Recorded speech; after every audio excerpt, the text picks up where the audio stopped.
YouTube'ga normal mantı Facebook'a hatırlık baş çıkarıyordu. Nasıl YouTube'da bu için yapıp duraylı aldı.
Esselamu Aleyküm aziz muhterem vatandaşlar. Hemen Allah'ın selamı, rahmeti olsun. Hidayla ikram, hoş geldiniz.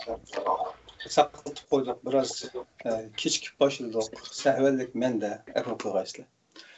Muhterem kardeşler, bugün meydan saklığımızdaki Mevlana Yasin Efendi'ninki Halkara Münasebetler hakkındaki izlenişinin 9. sahne.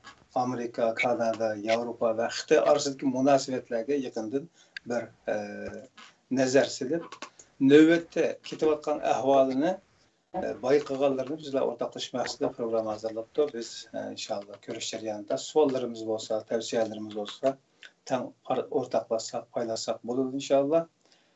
İkramımızdan Mevlana Yasin Efendi. Esselamu Aleyküm Mevlana, hoş geldiniz. Ve aleyküm esselam. Hemmelerine aldı bile yitinler mübarek olsun. Gay adamlar hadıqı vaziyette yitni mübarekleştirme köngülü halmaydıganlar bakken. Bu toğırlıq muşu yitni qandaq qılımız muşu ahvallarda tasvir yitni mübareklendik yok. Muşu toğırlıq Avustraliyadaki sınım Aygül Tamçı özünün Facebook'da bir şiir yazdıqqa nait yaxşı yazıptı. Yani təbrikləşinin əhmiyetini dəpti. Şu şiirini həmminlarının kirib oquşunu nisip qılımən. O meyadam aslında ki aval ufqa. Mən mani bir şiir qılay desem bunun pidayı toğruda görünmeydi bu. Pidayı ekranıga kirimiz, doğru mu? Ben hazır linkini yollayayım sizge. Ben hazır bu bizimki şu sosyal medyanın asas kılgan bilen bu sosyal medyadaki keyinki teraqqiyatlarga biz yetiş bulanmawatamdyk. Yoki hakikaten soğuk kol tigatamdı bunun birim deganimde arkadan buzg'unchilik chiqaryapmiz. Şu sever bilan yolumuzun davom qilyapmiz da her iş qilgan yerimizden yani ders turib degandek. Şuna nimimiz jiqulab ketdi. Yangidan başlap açıqdan seyiple noqumuş bulanma biraz avaçlı qiladi. Ahirqatam hazır yana bir seyipi açtık. İnşallah. Pidayı Fidayi bizde hazır bir qancha chiqdi shu bundan hazır birla chiqmaydi. Pidayı Qashqari ba, pidayı to'ri ba, pidayı biz ba. Pidaylar to'ri deb oldi. Pidaylar ikrani degan ilg'ada hazır pidayı biz deb yozdik hamda onun bilan pidayı bizga pidayı biz. Ha mana chiqdi to'g'ri. Pidayı biz chiqdi. Ha bo'ldi. Okay. Isildi. Nimamga Facebook'umga nima qilindi? Men shuni qilib olay. Chunki Nurg'ullah mening Facebook'umda ko'rimiz deganlar batdi.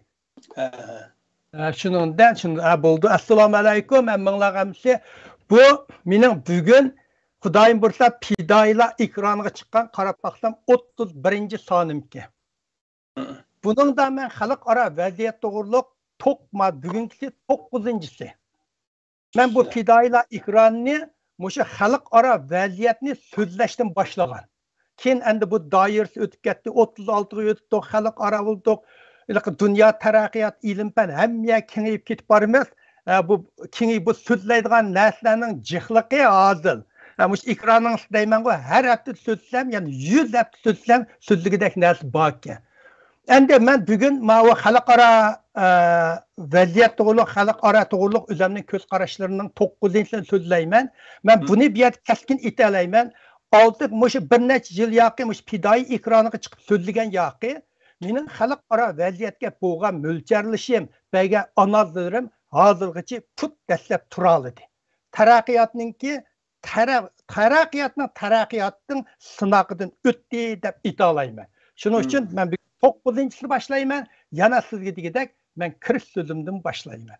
Har qanday odam Amerika xalqi men doim deb o'tib ketman bu so'z bor. Kirish so'zini so'zlamasang, nima deydiganligingni bilmaysan. Xulos so'zni so'zlamasang, nima deganligingni bilmaysan deydi. Kirish so'zdan boshlay.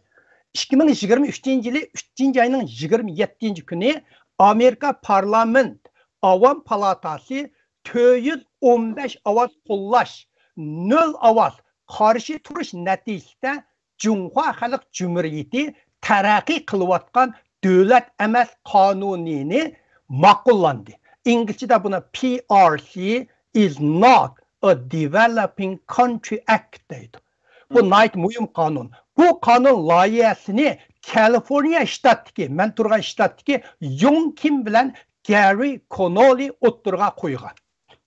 Bu kanun layihasida Amerika Davlat İşleri Mahkamasining xalqaro tashkilotlarga bo'lgan ta'sir kuchidan foydalanib Xitoyni yuqori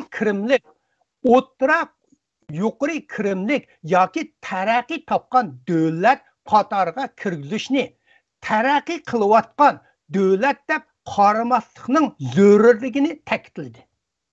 Bu qonun loyihasida Davlat ishlar mahkamasining xalqaro tashkilotlarni Xitoyni taraqqiy qilayotgan davlatlarga berayotgan har qanday alohida ta'minotga erishtirmaslikka nasihat qilishni talab qildi. Amerika Avam palatasi Diplomatiya ishlari komiteti Osiyo Tinch okean guruhining raisi Young Kim bu loyihani ovozga qo'yishdan burun palatada so'z qilganda mundaq dedi. Jumhur Xalq Jumhuriyati dunyodagi ikkinchi cho'ng iqtisodiy gavda bo'lib, dunyo iqtisodining 18,6%ni egallaydi. Ularning iqtisodiy ko'lami Amerikadan qolsa ikkinchi o'rinda turadi. Amerika taraqqiy topgan davlat deb qaraladi. Jumhur Xalq Jumhuriyati mu shundoq bo'lishi kerak. Young Kim bu bir Koreyalik yana shundoq dedi. Bu qonun loyihasi Jungoning dunyo sahnasida taraqqiy qilayotgan davlatlarning badiliga e'tibor borliq ta'minotdan bahramand bo'lmasligiga kafolat qiladi. Jumhur Xalq Jumhuriyati taraqqiy qilayotgan davlatlik o'rnidan foydalanib, xalqaro tashkilotlarning taraqqiyot yordamiga va qarzi pulga iltimos qildi. Garchi ular taraqqiy qilayotgan davlatlarning qurilish turlariga necha trillion dollar xarjlagan bo'lsin-mu. Bir balvoq bir yo'l orqali qarzi to'ziqi diplomatiyasini ishlatdi. Jungo hukumati taraqqiy qilayotgan davlat o'rnidan foydalanib, xalqaro tuzumini davomli ahmoq qilib, haqiqiy yordamga ehtiyojli davlatlarning boyligini tortib oldi. Bir kunda yana 2023-yili 3-oyning 27-kuni Amerika parlamenti Avam palatasi 413 ovoz qo'llash, 2 ovoz qarshi turish natijasida Cumhuriyetçi Chris Smith o'ttirga qo'ygan odam organlarini majburiy ish ilishni to'xtatish qonunini ma'qullandi. Chris Smith shundoq dedi. Organlarni keng ko'lamda yig'ib olishni nishon qilgan millatlar Uyg'urlarni o'z ichiga oladi. Uyg'urlar davomli Xi Jinpingning irqiy qirg'inchiligi ostida. Jungo Kompartiyasi ularni, yana Uyg'urlarni o'ltirishga mos keladi deb e'lon qildi. O'ltirishga mos keladi deb e'lon qildi. İnsoniyatga qarshi ilib berilgan bu jinoyatlarni tasavvur qilgani bo'lmaydi. Bular Amerikaning Xitoyga yurgizayotgan qamollarining halqalarining biri. Amerika Xitoyga iqtisodiy va boshqa jihatlarda jazolash ilib berish bilan tang bir necha to'zoqlarni soldi. Tuanda 4 to'zoqni deyman. Bu ikkisini Amerikaning iqtisodiy jurnalidan, iqtisodiy suhbatdan anglab chiqdim. Birini dunyo iqtisodiy suhbati o'pdi, shu yerda angladim. Birini yana Xitoyda angladim. Bu 4 yilsi bu 4 to'zoqni men bu yerda ommabop tilda yetlab chiqdim. Xuddi Xitoylar 36 u ola degandek, g'arbmi Xitoyga manda to'zoq ya qiltaq silyotdi desak bo'ldi. Birinchi, buni tasitus to'ziqi ya qiltiqi deymiz. Bu xalqning ishonchisini yo'qotgan hukumat yoki hokimiyatni ko'rsatadi. Mayli nima ish qilsin yoki nima desin, u samimiy hisoblanmaydi. Amerika Xitoyga har xil jazolarni yurgizish bilan tang xalq orada va Xitoy ichida Xitoy hukumatiga bo'lgan ishonchisiga gumon soldi va ojizlashtirdi. Bu Amerikaning Xitoyga qartilgan jazolash siyosatining xalq aralashishda yaxshi va rol o'ynaydi. Demakki, hozir Xitoy ichidami hukumatiga ishonmaydigan qildi. Xalq orada Amerikaga bo'lgan, Xitoyga bo'lgan ishonchisini Amerika asosiy jihatdan yo'qotib tashladi. Ikkinchi, Tusidides to'ziqi ya qiltiqi deb olsak bo'ldi.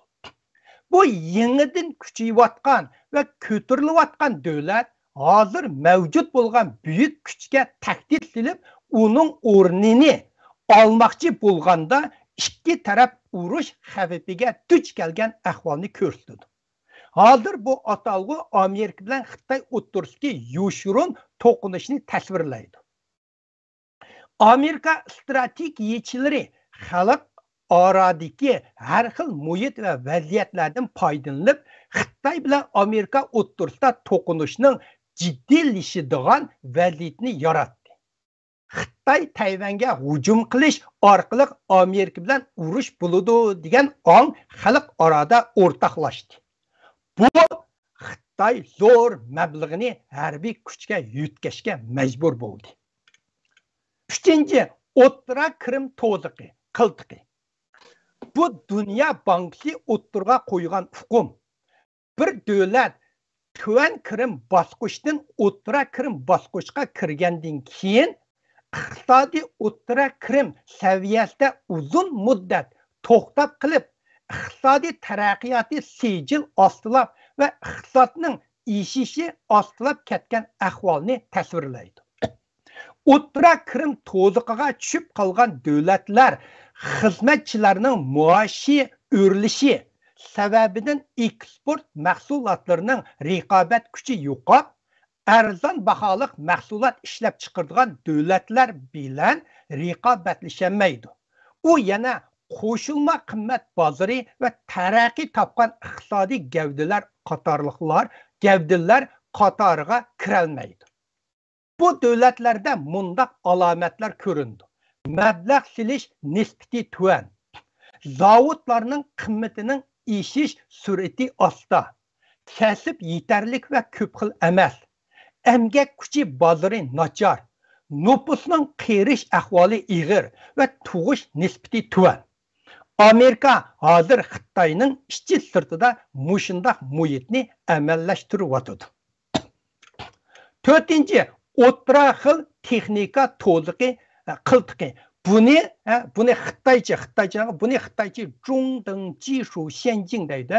Bu ko'zqarashni Xi Jinpingning aqliy ko'rsatkichi deb atalgan Hong Kong Universitetining Shenzhen Şubesi Xalqaro ishlar institutining mudiri Zheng Yongnian 2023-yili 3-oyning 26-kuni Xitoyda o'tkazilgan Jungo yuqori qatlam taraqqiyot munbiri 2023-yillik yig'inida dastlabda o'ttirga qo'ygan.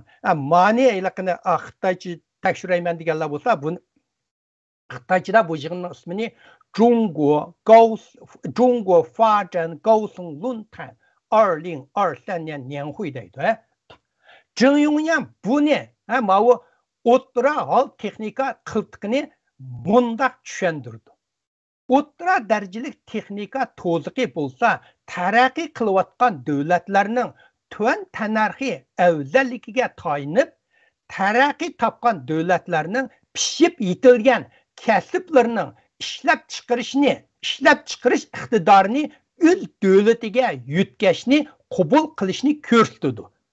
Bu qisqa muddatda taraqqiy qilayotgan davlatlarning iqtisodini tez o'stira oladi. Biroq taraqqiy topgan davlatlardagi davlat halqagan korxonalar boshdan oxiri yadroliq texnikani ana davlatida saqlab qoladi.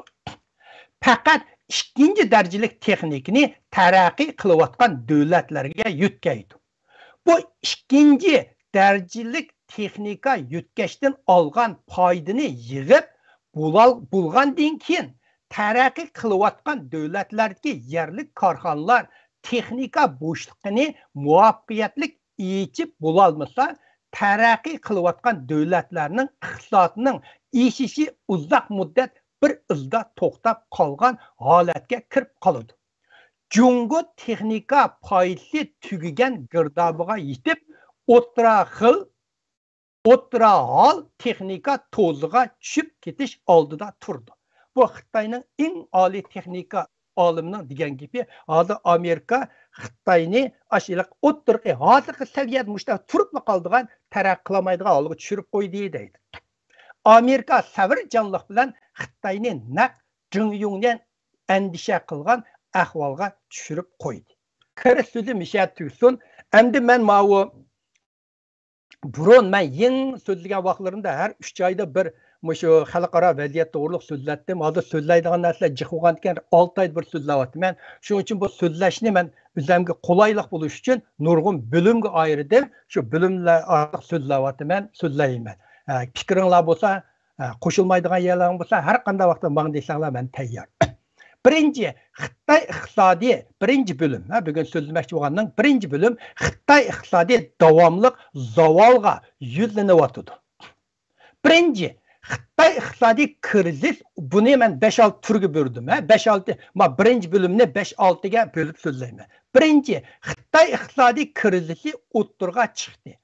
Amerika yetakchiligidagi g'arb lageri orqa-orqadan Xitoyga qarshi texniklik cheklashni yo'lga qo'ydi. Bular Xitoy iqtisodini krizisga yetaklab ketib bordi. Amaliyotda krizisga kirib bo'ldi. Xitoy Dunyo savdo tashkilotiga kirgandan keyin iqtisodiy jihatda mislsiz harakatlantirgich kuchga erishdi. Xitoy virus tarqalishidan burun 2008-yili dunyo pul muomala krizisidan keyingi dunyo pishiqlab ishlash zavodi va dunyo iqtisodining motori deb qarilib kelgan. Xitoy barliq davlatlar Xitoy bozori va bu zo'r bozor ilib kelgan fursatni qo'ldan berib qo'yishni xohlamadi. Xitoyning xalqaroga texmi ko'p qatnashishi Xitoy iqtisodiy taraqqiyotini texmi tezlatdi. Xitoy bu taraqqiyot afzalligini o'z oldiga dunyoni idora qiladigan iqtisodiy boylik va dunyoga tahdid soladigan siyosiy qurolga aylantirdi.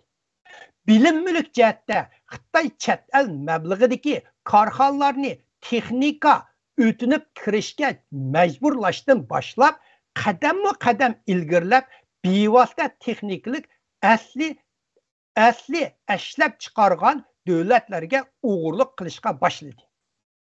xalqaro savdo jihatda xalqaro mezonga xohlagancha buzg'unchilik qilib savdo hamrohlariga xohlagancha savdo jazosi qo'llandi. Xalqaro aloqada hamkorlashgan davlat va organlarni Xitoy bekitgan turli siyosiy qizil siziqlarni qabul qilishga majburladi. İnsani hukuk jihatda Sharqiy Turkiston, Tibet, Hong Kong va Xitoy hukmronligidagi xalqning erkinligiga xohlagancha dafsanda qildi. Xitoy o'zining g'oyat zo'r bozorini yemchuq qilib, dunyoning nurg'un sohalarda Xitoyga bosh egishni talab qildi. Lekin Xitoy o'ylab baxmagan yeri shuki, dünya Xitoyga bo'lgan bezorligi va qarishlig'i boshlanib ketdi. Xalq arada Xitoyga bo'lgan pozitsiyadagi bu o'zgarishga 3 muhim ish to'kpa bo'ldi. 2019-yili Xitoy Hong Kongning bir davlat ikki xil tuzumini buzgan. Hong Kongning adliya mustaqilligini va fikr erkinligiga ziyon yetkazgan qilmishiga qarshi Hong Kongda ilib borgan million kishilik namoyish.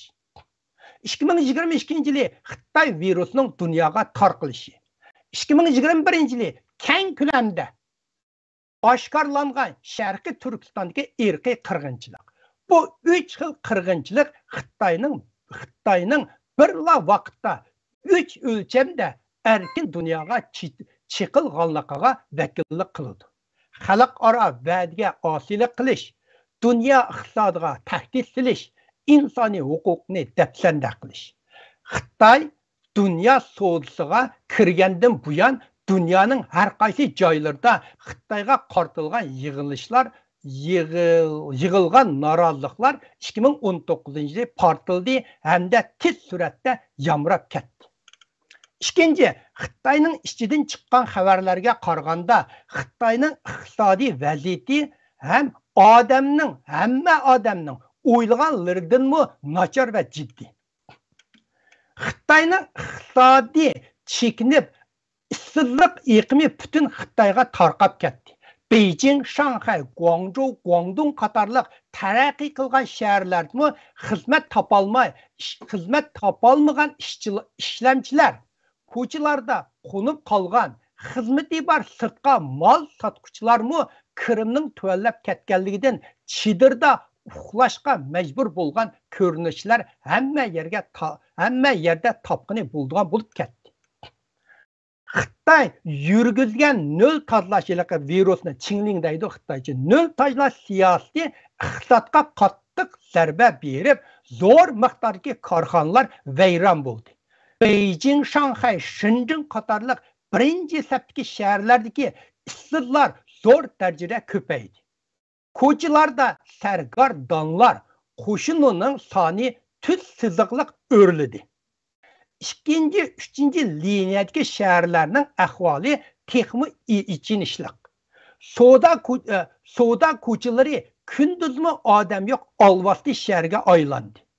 Chet el mablag'idagi zavodlarning zo'r miqdorda chekinib ketishi va zakosning shiddat bilan to'lab ketishini Xitoy mo'ljallamadi. Fan texnika birinchi ishlab chiqarish kuchi deb hisoblandi. Qimmati ta'minlash zanjiri, kasb zanjiri nuqtasidan qaraganda Xitoy texi o'rta darajalik texnika saviyada turadi. Uchinchi, Xitoy hukumat tarafining eng yangi sonliq ma'lumotning ko'rsatishicha 2023-yil 3-oyda Xitoyning shahar bozorlaridagi ishsizlik nisbati 18,3%ga yetgan. Har 5 yoshning ichida birisi ishsiz qolgan. Xitoy o'zining mo'ljallashida 2023-yili oliy maktabni bitiradigan o'quvchilarning soni 11,500,000dan oshdi ekan. Demak, ishga o'rinlashish masalasi texnik keskinlashdi. Erkin Osiyo radiosi Xitoy tarmoqining xabar berishicha, Xitoy Moliya ministri Liu Kun 2023-yili 3-oyning 1-kuni hukumat taraf o'tkazgan axborot e'lon qilish yig'inida oshkorlashicha 2022-yili bultur Xitoyning ommaviy xomchut kirimi kirimida 20 trilyon 370 milyard yuanga yetgan. Ommaviy xomchut chiqimi 26 trilyon 600 milyard yuanga yetib, chiqimi kirimidan 6,1% o'sgan. Chiqimi ko'p kirimdan. Moliya, Xitoy moliyasi 6 trilyon yuan ziyon tortgan. Bu tehi hukumatning itqini, amaliyotda buni aslab o'tsak bo'ladi. Xitoy iqtisodiy umumyuzlik gumurlashga, yuzlanish jarayonida eng qiyin va hal qilish tas masala moliya masalasi. Xitoyning moliya qiyinchiligining ochqichi bo'lsa, yerlik moliyaning umumyuzlik qiyin ahvol qilishi. Yerlik moliya degan har o'lkalarning, o o'lkaning ichidagi har shaharlarning ichidagi har noyalarning ochindaq, buni yerlik moliya deymiz. Hozir Xitoy iqtisodiy duch kelgan umumyuzlik qiyinchilik uy-mulk ko'piki portlashtinla kelib chiqqan masala emas. Oldingi 20 yilda Xitoy hukumati izchil moliya va pul muomala ko'pikini zo'raytishga tayinib bugunga davomlashib kelgan. Bu moliya va pul muomala ko'piki vayron bo'lib qolsa, Xitoy banklari davomlasha olmay qoladi. Buningdan pul muomala kirisi kelib chiqadi. Davlatning bankasi ichilma degan hamish yo'q bo'ldi degan gap. Xitoy bütün vaziyatni yig'ish turolmay qoladi. 4-chi, Xitoy manbalaridan ilingan sonliq ma'lumotlarning ko'rsatishicha, Xitoy savdosi davomli nacharlashib, zakot miqdori tez tuvallab ketib boradi. Kasb sanoatlarning Xitoydan yutkilib ketib borganligi aniq bo'ldi. Sonliq ma'lumotlarda ko'rsatishicha, Xitoy 2023-yili atiyozlik tashqi savdo zakot taloni umum jihatdan 40% tuvalladi. Buning ichida an'anaviy mahsulotning zakot taloni 50% tuvalladi. To'rlarda e'lon qilgan video chastotalardan ko'p miqdordagi quruq sanduq va quruq yuk avtomobillari yo'lning ikki yiqida tizlanib turganligi tarqitildi. Port atrofida ilgari oldirash sanduqlarmi oldirash sanduqlarga yuk qachilayotgan shoför va ishlamchilar ko'rinmaydi. Quruq mal sanduqlari tog'dak dölinib ketish ahvolini Shenzhen, Shanghai, Ningbo, Guangzhou qatorliq cho'ng portlarda va port sirtidagi maydonlarda mal sanduq yasash zavodlarida ro'shan ko'rgani bo'ladi. 2023-yili atiyozdan keyin Changsanjiao, Jiangsu, Changsha, Chongqing, Yunnan qatorliq rayonlardagi nurg'un korxonalar odam ilishni to'xtatdi. Ko'limini kichiklatdi, ishlab chiqarishni to'xtatdi yoki zo'r ostilatdi. Nurg'un korxonalar va xo'jayinlar ziyon tortish sababidan universitetlarning fan tadqiqot yoki ilm turlariga yordam berishni to'xtatdi. 5-chi, Amerika boshchiligidagi ittifoqdosh davlatlarning Xitoyni dunyo kasb zanjiridagi ish taqsimoti do'stlar chemberidan chiqarib tashlashiga ergishib, borgan ko'plagan chet el mablag'idagi korxonalar Xitoydan chekinib ishlab chiqarish iqtidorini Hindiston, Vyetnam qatorliq Sharqiy Janubiy Osiyoga yutmoqda. Koreyadagi eng chong davlat halqagan korxona guruhi Samsung 2020-yili Xitoydagi eng oxirgi aqliy iqtidor Yanfun zavodini va kompyuter zavodini taqidi. 2019-yili Yevropa ittifoqi Sharqiy Janubiy Osiyoga 6 milliard 10 million yevro mablag' solgan. 2021-yili buni ko'paytib 26 milliard 500 million yevro mablag' soldi. Buningdan Xitoy iqtisodining vayron bo'layotganini ko'rgan bo'ldi. 2021-yili 87 Yaponiya korxonasi Xitoydan chekinib Vyetnam, Tailand va Yaponiyaga yutkilib ketdi. 2021 yıldan başlap Şvetsiya'nın moda markası Marco Polo Xitay təminləgüçi savdogarlarını Türkiye ve Portugaliya zavutuga aylandırdı. İspanya moda markası Mango Xitay bazardaki nispetini azalttı. 2022 yıl 4. aydan başlap Amerika'nın Xitaydan import qilishi 20% tövelledi. 2023 yılı Alma şirketi Alma saat Apple Watch'ni Vietnamda işlep çıkırdığanlıqını ve iPad'ni Vietnamga yütkeydiğanlıqını ilan kıldı. 2023 yılı 2. ayda Japonya'nın Yumşak Banka guruhu Xitay'daki bankalarının adam sanını qısqartdığanlıqını ilan kıldı. Bu demek bular yütkilişini aldı da. Amerika'nı asas kılgan texnika şirketi Dell, bu Amerika'daki Naidon kompütermiş bütün nimeni kılgan şirkette Dell 2024 yılı Xitayda işilgen çipni işletmeydiğanlıqını Xitayda işlep çıkargan çipni hem de işletmeydiğanlıqını 2005 yılı işlep çıkarış iktidarının yerini Hindistan ve Vietnamga yütkeydiğanlıqını itti. 2023 yılı 2. ayının 14. günü Xitay Avrupa İttifaqı Cemiyeti Xitayçı bunu Zhongguo Oumeng Shanghui deydi. İlan kılgan 2023-2024 yıllık Şanghay Tekli namusunun itişçe 500 Avrupa karxanaları 5 baş ştabını Singapur'a yütkigenligini aşkarladı. 6. Xitay Partiya jurnali Haqiqatni izlash. Bunu Xitaycha Chushi deydi. 2023 yılı 2. ayının 16. günü növbətdəki iqtisad xizmetidəki bir qancha mühim məsələ. Xitaycha Dangqian Jinji Gongzuo几个重大问题deydi degan maqolni e'lon qildi. Bu maqol Xitoy iqtisodiy duch kelgan ishga ehtiyoj yetishmaslik, fuqaroviy egilikda umid ko'rilmaslik, chet el mablag'ining chekinishi, uyumlik qarzi krizi qatorliqlar zo'r iqtisodiy pul muomala xavf xatarini keltirib chiqarish mumkinligini oshkorladi. Lekin bu maqol yaşında lekin Xitoyda hozir qadar bu masalalarni hal qilishning unumli usulini topolmadi. Bu maqolning Xitoyda ishlangan maqola. Xitoyning 2015 yılı yerlik hükümet zayumni yo'lga qo'yilgandan buyon qarzi ko'lami uzluksiz kengaydi. 2015 yılı qarzi aran 700 milyar yuan idi. 2022 yılının ahırda yerlik her ülkelerin nahiyelerinin hem yendeydi. Yerlik qarzi qoldiq so'misi 3 trilyon 510 milyar yuanga yetdi. Bunun bilan 2022 yılı bütün bir yılda yerlik hükümetinin sayım ösüm çıkımı 1 trilyon 125 milyar 100 milyon yuanga yetip yıllık işiş nispeti 20,8% yetdi.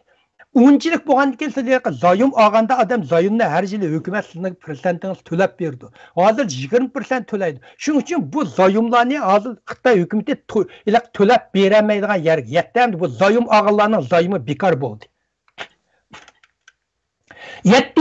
Xitayning yerlik qarzning ishish sur'ati GDP'den ko'p ishib ketdi. Cho'ng iqtisodiy o'lkalarning chiqimi kirimidan xiyla ko'p ishib, qarzi tog'dak do'linib, vayron bo'lish girdobiga berib qoldi. Xitoy hukumat tarafining eng yangi sonliq ma'lumotiga asoslanganda 2022 yilning oxirigacha Xitoy yerlik hukumat qarzi qoldiq so'mi 35 trilyon yuan bulup 2021 yılı ahırdaki 30 trilyon 500 milyar yuanga silishtirganda 15% az. Manda aytganda 2021 yılına qaraganda 2022 yılı 15% o'sib ketganda Xitoyniki qarzi. Bu texi Xitoy tarafining sonliq ma'lumoti. Əməliyyatda yerlik hökumətinin əmli qarzi əhvali elan qılğan sonliq məlumatlardan köp iğir buluşu mümkün. 8. 2022 yılı Xitayning 3 aviasiya şirketi Sapsini 30 milyar yuandan işib ketdi. 2023 yılı 1. ayının 13. günü Cungo Donghang Nanhang şirketi arkadan uqtırış çıkarıp Amerika'daki amanet peyni New York aksiya bazardan çekindirip çıkıdığanlıqını bayan kıldı. 2021 ayının 30. günü Şanghay Xalqaro Aydurumi Paychik şirketi en yeni netice uqtırışını ilan kılıp Paychik'nin sap zeyni 2 milyar 800-900 milyon yuanga yetkenligini etti. Bu bir Şanghay Aydurum'nunki Aydurum'nunki zeyni. Aydurum bilen ayrıpla iki nesle. Birinci bölüm şu yerde olsun benim onun. Ve ikinci bölümde Xitay-Rusya münasebeti dünyaya bulduğun tesiri. Endi bunundan atlap ötüp ketemeyimiz. Hazır bu dünyanın bir kızık noktası olan diken. Xi Jinping Rusya'nı ziyaret kılganda Putin bilen birleşme bayanat ilan kıldı. Bu bayanattan Xitay bilen Rusya birleşme sep kurganlıqını biləlayımız. Bu bayanat iki devlet bir kadar qarallarda bir-birini qollab, özara maslaşıp, iqtisadi, soda, energiya, pan-texnika, medeniyet qatarlıq cəhətlərdə zik hamkarlıq münasibətini şəkilləndiriblə qalmay, yana qızıq nokta rayon, yerşar meselesi ve xalqara münasibət qatarlıq geosiyasətə çetilgan işlarda meydanını maslaştırıp ortak söz kıldığanlıqını etdi. Onundan başka biyologiyalik qurallarını mən'i qilish, yadro qurallarını kengaytməz, Amerika'nın başqurduğu bombasına karşı sistemini orunlaştırış, sünni aqli iqtidar, klimat özgürüş, Şimali Atlantik Aqdi Təşkilatının kengayişi, Yaponiyanın yadro paskına sularını koyup beriş, Çavuşanın başqurduğu bombini koyup beriş, hatta Afrika'nın meselesi qatarlıqlarda ortak kelgenligini etdi. Amerika'nın ismini atab 8 qitim ayıpladı. Bu Xitay diplomatisiyada nayiti çoğun bir buruluş bolğanlıqını, yana Amerika bilan qarışlışıp iş qıldığanlıqını direk berdi. Qıldığanlıqdan direk berdi. Lekin Amerika bilan qarışlışda Xitayning kuchi yeterlik emas. Yardımcı kuchga muhtaç. Amerika'nın universal kuchi Xitaydan köp üstün. Texi onun arkasında G'arb lageri var. Xitaymi bir dostlar çembirdeki teşkilat kerak. Şunun için Xitaymi köp taraflılık, xalqaro münasibetini demokratiyalashtirish, yarışarlashish qatorliq bayroqlarni chiqarib, Xitay yetakchilik qilaoladigan Şanghay hamkorlik tashkiloti, BRICS davlatlari, BRICS degan Braziliya, Rusya, Hindiston, Xitay ve Janubiy Afrika hamda Sharqiy Janubiy Osiyo davlatlari ittifoqi, Paris qo'ltiq Arab ellari qatorliq Xitay bilan zich munosabatlik davlatlardagi tashkilotlarni sahna qilib, bir xil yeni yarshar bexatarlik tartibini barpo qilishga urinmoqda. Bularning ichida Xitoyga eng yaxshi yordamchisi bo'lsa Rossiya. Rossiya bilan Ukraina urush tufaylidan Moskva G'arb bilan umumiy qarama-qarshi vaziyatga ketib qoldi. Shundaqla Xitoyning yordami va qo'llashiga jiddiy ehtiyoj bo'lib qoldi. Jumladan iqtisodiy jihatda Xitoyga texmi tayinlangan bo'lib qoldi. Bunun bilan Beijingning Xitoyning qo'ygan talabiga texmi moslashishga mumkin va majbur bo'ladi. Xitoy bilan Amerikaning qarshi hamda Rossiya bilan G'arbning qarshi bo'lsa qurilma xarakterlik ikki tarafning qarshi doirasi va kuchi so'q urush davridan eshib ketadi. Benim bildiğim soğuk uruşunun işip getirdi. Belki uzun müddet davamlaşı mümkün. Amerika az degende kelgüsü 10 yılda Xitay bilan rekabet mezgili işkenliğini iniq jakarladı. Rusya bilan Ukraina uruşu Avrupa'da Rusya'ga bo'lgan aloqada paydo bo'ldi. bu Rossiyani G'arbning qarshi tarafiga qo'yib qo'ydi. G'arbning Ukrainaga bergan qurol yordami va Rossiyaga bo'lgan jazosi Rossiyaning G'arbga, bo'libmi Amerikaga bo'lgan ishonchisini uzil-kesil yo'qotdi. Buningdan keyin Putin huquq tutmasmi Moskvaning G'arbga qaytadan ishinishi tas. G'arbning Rossiyaga qaytadan ishinishi osonga to'xtamaydi. Shundaq deyishga bo'ladiki, kelgusida Xitoy, Rossiya, Amerika, G'arb bu ikki tarafning qorilishishi yanada kuchaydi. Xitoy bilan Rossiya yolg'iz birsi Amerika va G'arb bilan keskin raqobatlashsa g'alaba qilish imkoniyati yo'q. Shunga Xitoy bilan Rossiya muqarrar bir yerga kelib strategiyalik bog'lanishga majbur bo'ladi. Xuddi Xitoy Rossiya birlashma bayonoti ta'kidlagandek, Rossiya gullangan turoqli Xitoyga, Xitoy qudratli muvaffaqiyat qozongan Rossiyaga muhtoj. Shuning uchun bu ikkisi bir-birini diplomatiya taraqqiyotining oldingi o'rniga qo'ydi.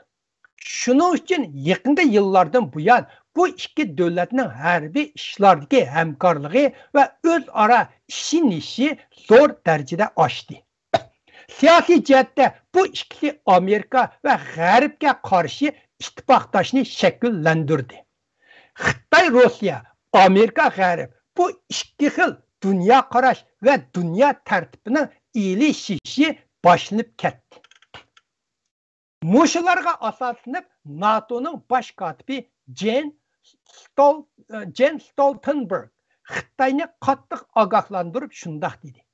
Rossiya xalq orada qattiq jazolangan paytda Xitoy iqtisodiy yordam bilan ta'minladi hamda hozirgi dunyo tartibni buzmoqchi bo'ldi.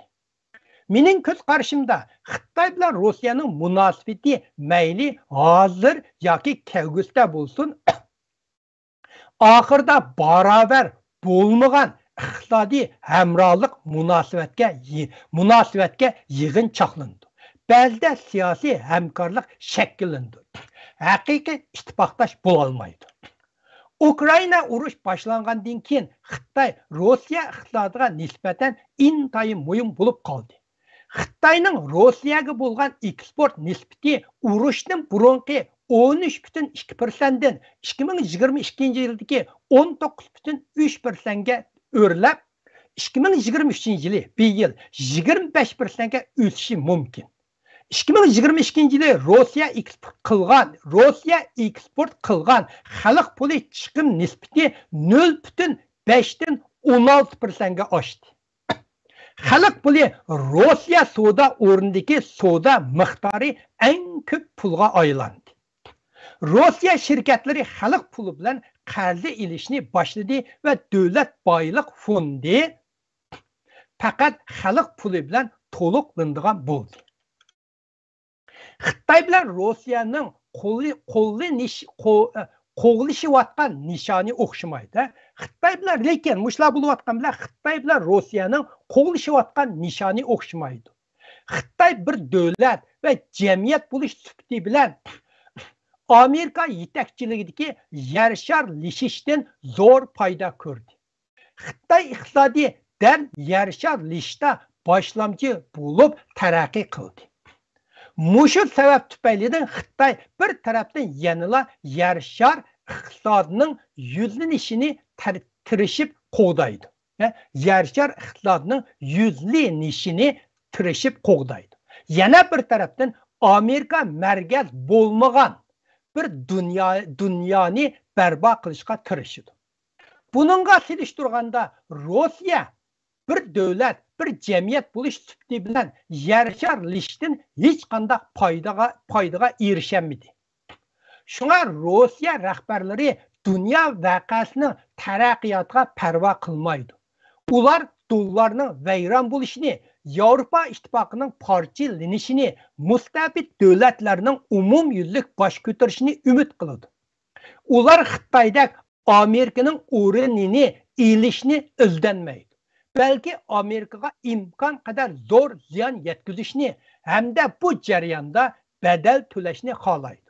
Shunga Xitoyning Amerikaga margatlashishni yo'qotish siyosati bilan Rossiyaning Amerikaga qarshi turish maydoni oldimizgi 10 yilda o'zaro moslasha oladi. G'arbning Xitoy bilan munosabatni yaxshilashga bahona va asosi bor. Shundaqmi G'arbning Xitoy bilan munosabatni yaxshilashga bahona va asosi bor. Bununla selishtirganda Rossiya bilan bo'lgan munosabatni asliga keltirishga bahona va harakatlantirgich kuch yo'q. Ukraina urushining davomlashishiga ergishib, Xitoy bilan Rossiya ittifoqining amaliy kuchi mislsiz sinoqqa duch keladi. Mayli Rossiya yangsin yoki yengilsin, yoki urush qatma holatga tushib qolsin, Xitoy ikki qiyin ahvolga duch keladi.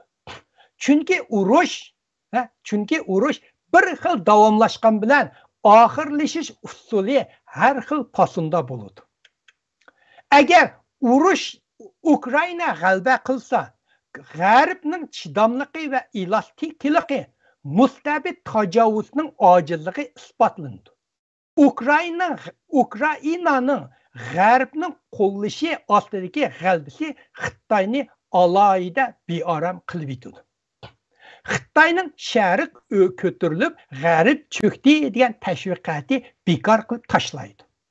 Rossiya mag'lub bo'lsa, Putin taxtidan tushib qolmay, uning yadrolik doirasi atrofidagi odamlar tarqab ketadi. Rossiya yangi hukumati G'arb bilan munosabatni yaxshilashni qaytadan o'ylashi mumkin. Bu Beijingga nisbatan bir zarba bo'ladi. Yana bir tarafdan Rossiyaning ojizlishi yoki mag'lub bo'lishi Xitoyga yangi fursat ilib kelishi mumkin. Misalda, Xitoy O'rta Osiyoda texmi aktiv rolni joriy qildira oladi yoki Moskvani iqtisod yoki pul muomala sohasida Xitoyga texmi tayinishga majburlaydi. Agar urush qatma holatga tushib qolsa, bu ma'lum jihatda Xitoyga foydali bo'lishi mumkin. Chunki Xitoy arzon baholiq Rossiya mollaridan davomli foyda nilolaydi. Rossiyaning Xitoyga bo'lgan tayinishi 2014-yildan boshlab tadrijiy kuchaydi. Urush qatma holatga tushib qolsa, Moskva xom ashyo sohasida Xitoyga mangu tayindigan bo'lib qoladi. Bu Rossiya uchun qabohatli tush. Chunki 1990-yili Rossiya tadbir belgiligüchilari Xitoyga tayinib qolmaslikni davlat strategiyalik siyosati qilib bekitgan. Urush qatma holatga tushib qilishi Xitoyga betaraf siyosat bilan dunyoni aldashga fursat yaratib berdi. Strategiyalik jihatdan aytganda, Xitoyning Rossiyani amaliy qo'llashi Amerika, Yevropa davlatlarini texmo yaqinlashtirib yetdi. Bu Xitoyning Amerika bilan Yevropa munosabatini parchalash siyosati bilan ziddiyat hosil qiladi. Rossiyaning urushdagi g'alabasi yoki mag'lubiyati Moskva masalasi emas. Balki erkin xalqaro tartibning g'alabasi yoki mag'lubiyati. Xitoyning tuvan cheki Rossiyaning Ukrainada üzül-kesil mag'lub bo'lishdan saqlanish. Xitoy Rossiya bilan Ukraina o'rtasida tinchlik barpo qilguvchi rolini o'ynashning sababi Rossiyaning üzül-kesil mag'lub bo'lishining oldini olishning bir xil usuli. Agar Xitoyning bu tirishchanligi muvaffaqiyatli bo'lmasa, Moskvani moliya va qurol-yarog' tarafdan beradigan yordamini kuchaytirishi mumkin. Boshqa amal yo'q. Texnik yordam berdi Rossiyaga. 3-bo'lim. Bugun so'zlamoqchi bo'lganimsa, Amerika Xitoyga qo'llanayotgan jazolari va andishlari. Buni men har birini 1-2-3 deb bir necha bo'lim. Birinchi, 2023-yili 4-oyning 7-kuni Amerika Xitoy siyosat mutaxassisi, Amerika bexatarlik tadqiqot o'rnining mudiri Will Cocken haftalik axborot jurnali inglizcha Newsweek'da maqol e'lon qilib shunday yozdi. Amerika çuqum Xitay, Rossiya bu rezil ittifaqının kengeyişini tosaş kerak. Wilcock'ın şundaq yazdı. Rossiya Amerika aviatsiya şirketining Rossiya havo tavalligidan o'tishni chekladi. Her ayda Amerika taxminan 400 növbetçi aeroplanning yo'lini o'zgartirishga majbur bo'ldi. Amerika hükümeti Rossiya havosidan o'tgan har qanday Xitoy aeroplanini Amerikaga kirgizmasligi kerak. Amerika hükümeti bu taklifni qabul qildi. Amerika Transport Ministerligi yaqinda Amerikalik yo'lovchilarni qochilagan Xitoy navbatchi aeroplanlarining Amerikaga qo'nishdan burun Rossiya havo tavalligidan o'tishni cheklash to'g'risida buyruq tuzdi tushardi. Bu Xitoyni qo'sh uttirib qo'yish vaziyatiga duch kelishga majbur. Bu Xitoyni qo'sh uttirib qo'yish vaziyatiga duch kelishga majburladi. Ya Rossiyani oshkora tanqid qilish kerak. Bu Rossiya bilan Xitoy o'rtasida ziddiyat paydo qildi. Yoki Amerikaning cheklamiga riyo qilish kerak. Bu Xitoyning aviatsiya kasbini ojizlashtirib yetdi.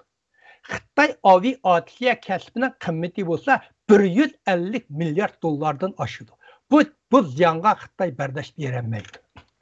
İkinci, 2023 yılı 28 günü Amerika Parlament, Amerika Xitoy Stratejik Rekabet Alayda Komiteti, işte bir komitetin ismi parlament dedi ki, Xitoy tahdidiga chetilgan ishlar to'g'riliq tunja qitimliq isbot anglash yig'ini ochdi.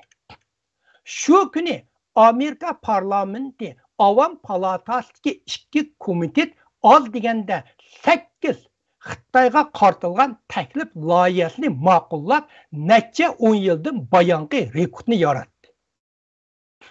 Bu loyihalarning mazmuni hatta Amerika pul muomala organlarining Xitoyning yuqori darajalik amaldorlariga va ularning oila tavallariga mulozimat qilishni cheklashni ta'kidladi. Hamda Amerika Moliya Ministerligidan Xitoy yuqori darajalik amaldorlarining shaxsiy mulkini tekshirishni talab qildi. Bularning hammasi tasodifiylik emas. Bu Amerika ma'muriy doiralari, o'xshamagan partiya guruhlar va ilm sohasidagi mutaxassislar hammasi o'rtaq tunishga kelganligini bildirdi. Amerikaning yuqori tuvan barliq sohalarda Xitoyga umumyuzlik uyg'unish bo'lganligidan derak berdi. Amerika tarixshunos Robert Kagan 2023 yılı 3. ayının 4. günü Wall Street, bu dünya için en dağınıq gazeti bo'lsa, Wall Street gazetida e'lon qilgan maqolda Beijingni ogohlantirib mundaq yozgan. Amerikaga jang e'lon qilish bir tarixiy xatolik. Birinchi va ikkinchi dunyo urushida Yaponiya imperiyasi bilan natsistlar Germaniyasi Amerikaga jang e'lon qilgan. Biroq oxirida mag'lubiyat bilan oxirlashdi. Agar Beijing Tayvanga hujum qilish orqali Amerikaga jang e'lon qilishni qaror qilsa, o'xshash xatarga uchraydi. Amerika diplomatiyasida magap naytmo'yin anglanglar. Amerika diplomatiya siyosatida Amerika qiltiqi mavjud. Hamisha raqobini Amerikaga sal qora g'uzudi. Balkim bir qism mumkin bo'lgan tajovuzchilarni harakat qilishga ilhomlantirdi. Madavaqtini Amerika o'zininki xalqqa va shu masalan Xitoy yoki Rossiyaga o'zini bir xil ojiz, bir yerda ojiz ko'rsatdi. Shu Amerikaning ojizligiga hujum qilishni bundaq yemchiq qilib turib, qiyson deydi, bu Amerikaning azaldan satsan, avval tajovuzga endi men sening jazoni beraman deydi. Biroq Amerika harakatga kelsa, u tajovuzlarning hammasi mag'lub bo'ldi. Bu nayt muhimda Amerika siyosatida har qanday vaqtida bir yerga o'zini ashlarning ma'lum ojizligini ko'rsatib, ashlarning Amerikaga tajovuz qarshi turishlarini rag'batlantirgan Amerika. 3. New York New York Gazet'nin xabar berishicha 2023 yil 2 ayning 10 kuni Amerika hukumati Xitoy shariy nazorat qilish planiga qatnashgan 6 Xitoy shirkatini jazolaganini e'lon qildi. Bu 6 şirket ya Xitoyning cho'ng shirkati Amerika Savdo ministrligi tarafidan qora tizimga kirgizgan 6 shirkat. Ashuni bir munda xalq ismi yetib qo'ygan ashalarni topa olamsiz. Unda asha to'g'ri. Bu 6 shirkat. Bu 6 shirkatning men tarjimamda biroz qisqartib aytdim. Angashqa men Xitoycha men yetib qo'ydim bu shirkatlarning jumlalar. Bu shirkatlar Xitoyning butun taraqqiyotining yurigi, taraqqiy eng cho'ng shirkatlari. Beijing Nanjing bo'shliq fan texnika shirkati. Xitoy elektron fan texnika guruh shirkati 48-tadqiqot o'rni. Ana Xitoy ishlashib turdi. Dongwan havoga ko'tarilish yiroqdan sezilish texnikasi shirkati. Yingmin aviatsiya fan texnika guruh shirkati. Guangzhou aviatsiya fan texnika shirkati. Shanxi Yingmin aviatsiya fan texnika shirkati. Bu 6 shirkatni qol tizimga kirgizdi degan so'z Xitoyning asosiyatdan fan texnika nimasining hammasi qol tizimga kirgizdi degan gap.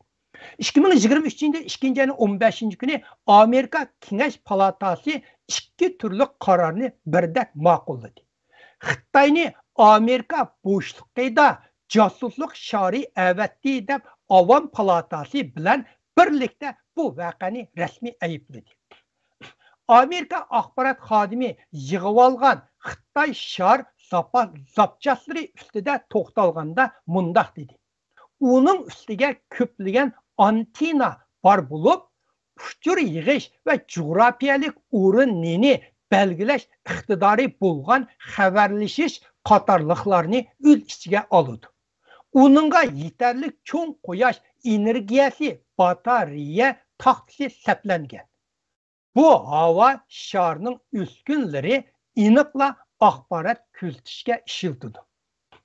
Bu meteorologiya sharidagi uskunlar bilan birdak emas. Buni butunlay Xitoyning josuslik shari deb Amerika ochiq e'lon qildi buni. Bu nayt muhim narsa. Oqsaroy axborot kotibi Karen Pierre shundaq dedi. Amerikaga shar nazorat qilish planiga qatnashgan Xitoy gavdalariga chora qo'llangandan boshqa yana texmo keng tirishchanlik ko'rsatib, Beijingning davlatimizning bexatarligiga, shundaqla ittifoqdoshlarimiz va hamrohlarimizga tahdid ilib keladigan nazorat harakatiga hal qilamiz. Ularga qattiq texmo jazo qo'llanamiz deyapti Amerika. Mana muhim jazolar, bu diplomatiya degani bu yomon qattiq gaplar. Buningdan bilalaymiz, Xitoy masalasi hozir Amerikada bir halqiliq masalaga aylandi. 4. Amerika Avam palatasi 2023 yil 1 ayning 12 kuni qonun loyihasini ma'qullab, Amerika strategiyalik neft zapasini Xitoy ega bo'lgan, kontrol qiladigan yoki ta'sir ko'rsatadigan har qanday amaliy gavdaga setib berishni chekladi. Hamda Amerika energiya ministrligidan neftni Xitoyga eksport qilmaslikqa kapolat qilishni talab qildi. Bu loyiha shundaq dedi. Siyosiy maqsad tufaylidan Amerikaning strategiyalik neft zapasini quritib tugutish hamda bir qismini Xitoyga setib berish Amerikaning davlat bexatarligiga zo'r tahdid bo'ladi.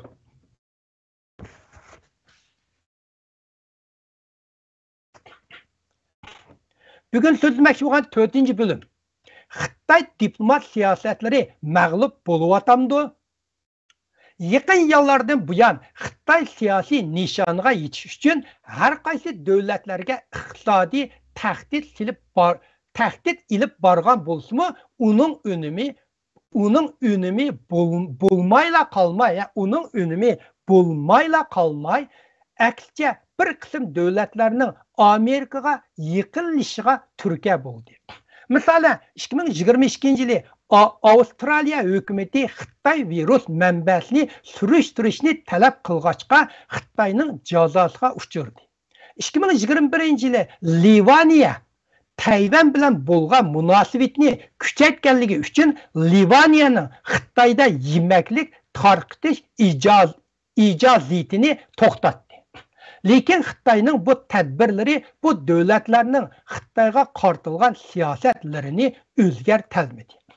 Aksiya bu davlatlarning Xitoyga qattiq siyosat qo'llanishga bahona bo'ldi.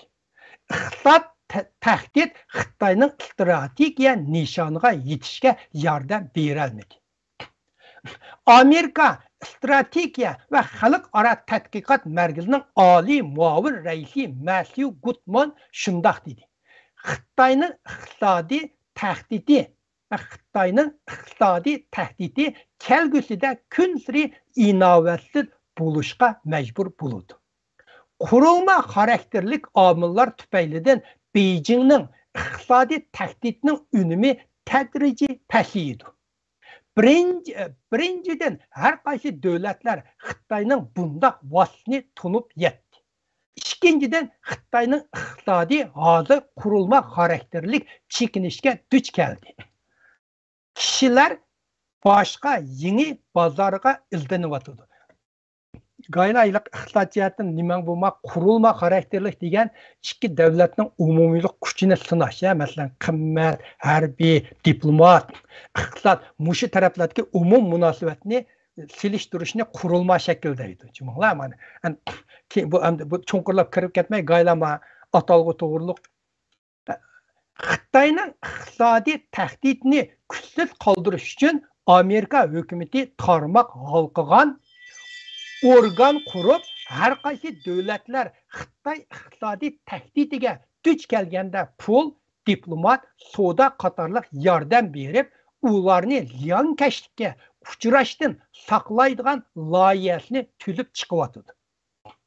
Yana bir tarafdan Amerika va ittifoqdoshlarmi o'zining ta'minlash zanjirini kuchaytirib, Hindiston Tinch okean rayonidagi davlatlardagi korxonalarning Xitoy bozoriga tayini bilishini azaytib, Xitoyning tahdid qudratini zo'r darajada ojizlashtiryapti. Chunki nurg'un davlatlar, Afrika nurg'un davlatlar Xitoyni qo'llaydi, chunki Xitoyning iqtisodiy tahdidiga duch keldi emasmi? Shuning oldini olish uchun Amerika mani qurib chiqyapti. Bugungi 5-bo'lim so'zlamoqchiman. Amerika, Yevropa, Yaponiya va Xitoy o'rtasidagi yangi to'qinishlar. Birinchi, lithography machine. Bu birinchi mashina. Bu mashina bo'lsa, nanometr aniqlik bilan oliy darajalik chip ishlab chiqarishda kam bo'lsa bo'lmaydi. Endi burunmi so'zlab ketdim, nanometr degan 1 metrni 1 milliardga. Mushtaq parçalalaydı. 1 milyard degan yomon kishi cho'ngsanchi minglamış uyda o'tirib sizlar uxlamay, namoz o'qimay, kech uxlamay, tamoq yemay sansanglar, 1-2 deb sanab 1 milyard deb sanab bo'lgan vaqtinglarda 39 yil ketadi uningga. Bu mashinaning 3 xili bor. Bular bu 3 xil bor. Manda 3 xil bor bu mashinaning mana. Bu UV, DUV, EUV deb ataydi. Bularning ichida eng ilg'iri EUV, chetlikli EUV. Buni faqat Gollandiyadagi ESLM shirkati ishlab chiqardi. Gollandiya bu mashinani Xitoyga eksport qilishni chekladi. Mashinani chekladi. Bugun aytgan xabar olsam, Gollandiya o'ttirki DUV'ni cheklabdi. Ma'lumot cheklabdi.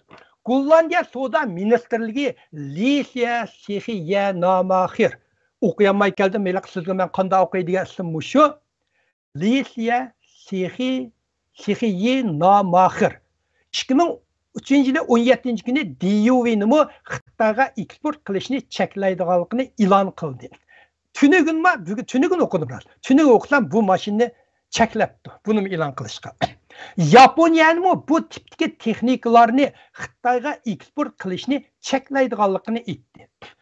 Bu yilning 5-ida Amerika, Yaponiya, Gollandiya kelishim hosil qilib, Xitoyni chip kasbda to'saydiganligini oshkorladi. Bo'libmi EUV'ni ma eng ilg'or mashinani, ma eng faqat ASML ishlab chiqara oladi.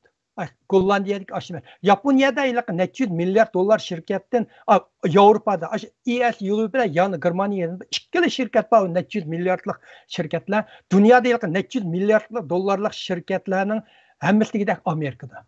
Şunun üçün bu Amerika bilan Xitoy chip urushining halqliq nuqtasi bo'lib qoldi. Buni qilmasa Xitoy hech qanday chip kesilmaydi.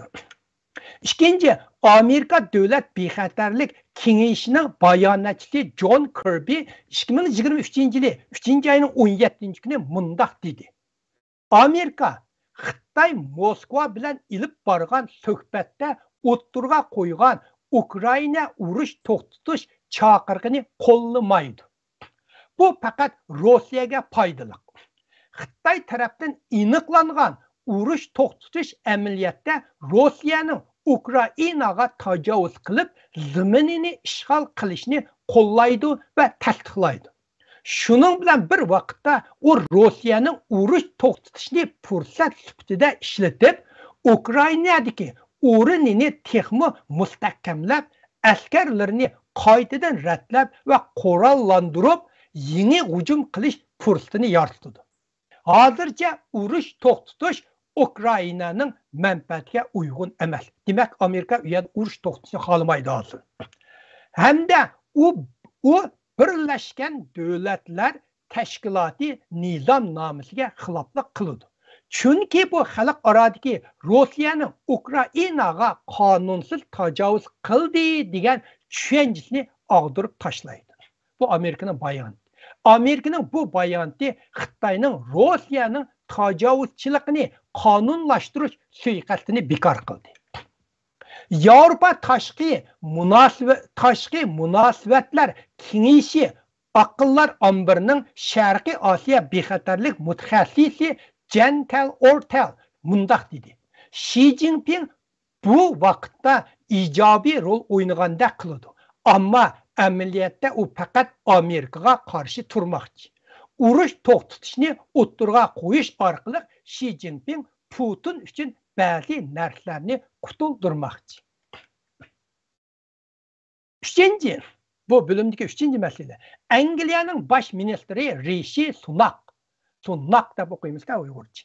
2023 yılı 3. ay 13. günü NBC, dünyadaki CNN, NBC degan dünyadaki bir necha cho'ng kanal. NBC'ni qabul qilganda bizning iqtisodiy manfaatimizga eng cho'ng tahdid bo'lsa Xitoy.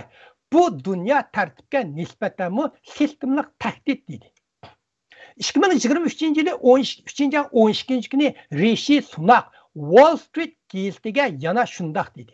Xitoy Angliya ve onun ittifaqdoshlarga davriy xarakterlik sistemlik tahdid paydo qildi. Avstraliya, Angliya, Amerika bexatarlik kelishimga asosan 6 milyard dollar ajratib, kun sari kuchayotgan Xitoy tahdidga qarshi davlat mudofaasini o'stirganligini aytdi. Rini shundaq dedi. Xitoy bo'lsa qimmat qarshi biz bilan butunlay o'xshamaydigan davlat. Menimcha o'tgan bir necha yilda u ichki jihatda borgan sari mustabidlashib, tashqi jihatda borgan sari qattiq bo'lib ketdi. Bu dunyo tartibini qaytadan tiklashga qiziqyotdi. Mana bu masalaning ochquchi. Rishi Sunak yana Angliya hukumati davlat mudofaa qiymatini tadrijiy GDP'nin 2,5%'ga yetkizib, Xitoyning harbiy ishlar, iqtisod va diplomatiya qatlamidagi tahdidlariga diqqat qilib, Angliyaning Xitoyga qaratgan siyosatini tanshaydiganligini aytdi. Rishi Sunak yana Angliya hukumati Xitoyga aloqador kasbiy bilimlari va iqtidorga mablag' silib, Angliya hukumatining ichki qismida, ish yo'llarindaydi, ichki qismida Xitoyga aloqador bexatarlik ishlarga taqobil turish iqtidorini kuchaytirganligini aytdi. Buda suhbatda Xitoy josuslar to'g'riliq so'zlaymiz. Xudoyim shu vaqtida mush to'g'riliq sal to'xtaymiz yana. Men kichikroq kofe ichib olay. Adamni uyqu besib qoldi ekan.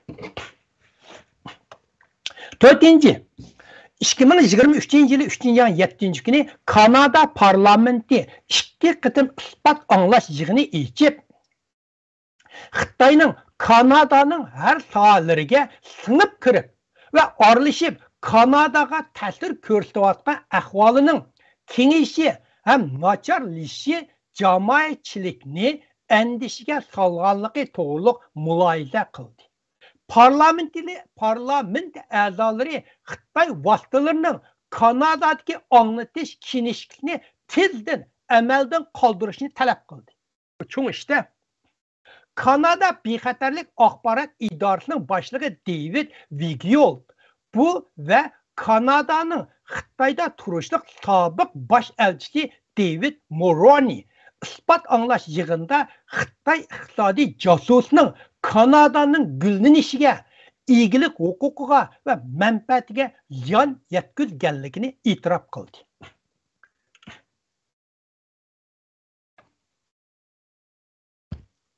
Beşinci, Xitoyning G'arbga qarshi kengayishi xalqaro jamiyatning kuchli qarish turishiga uchirdi. Aslida bir taraf Yevropami tez suratda Amerika taraf turdi. Bu Xitoyning xalqaro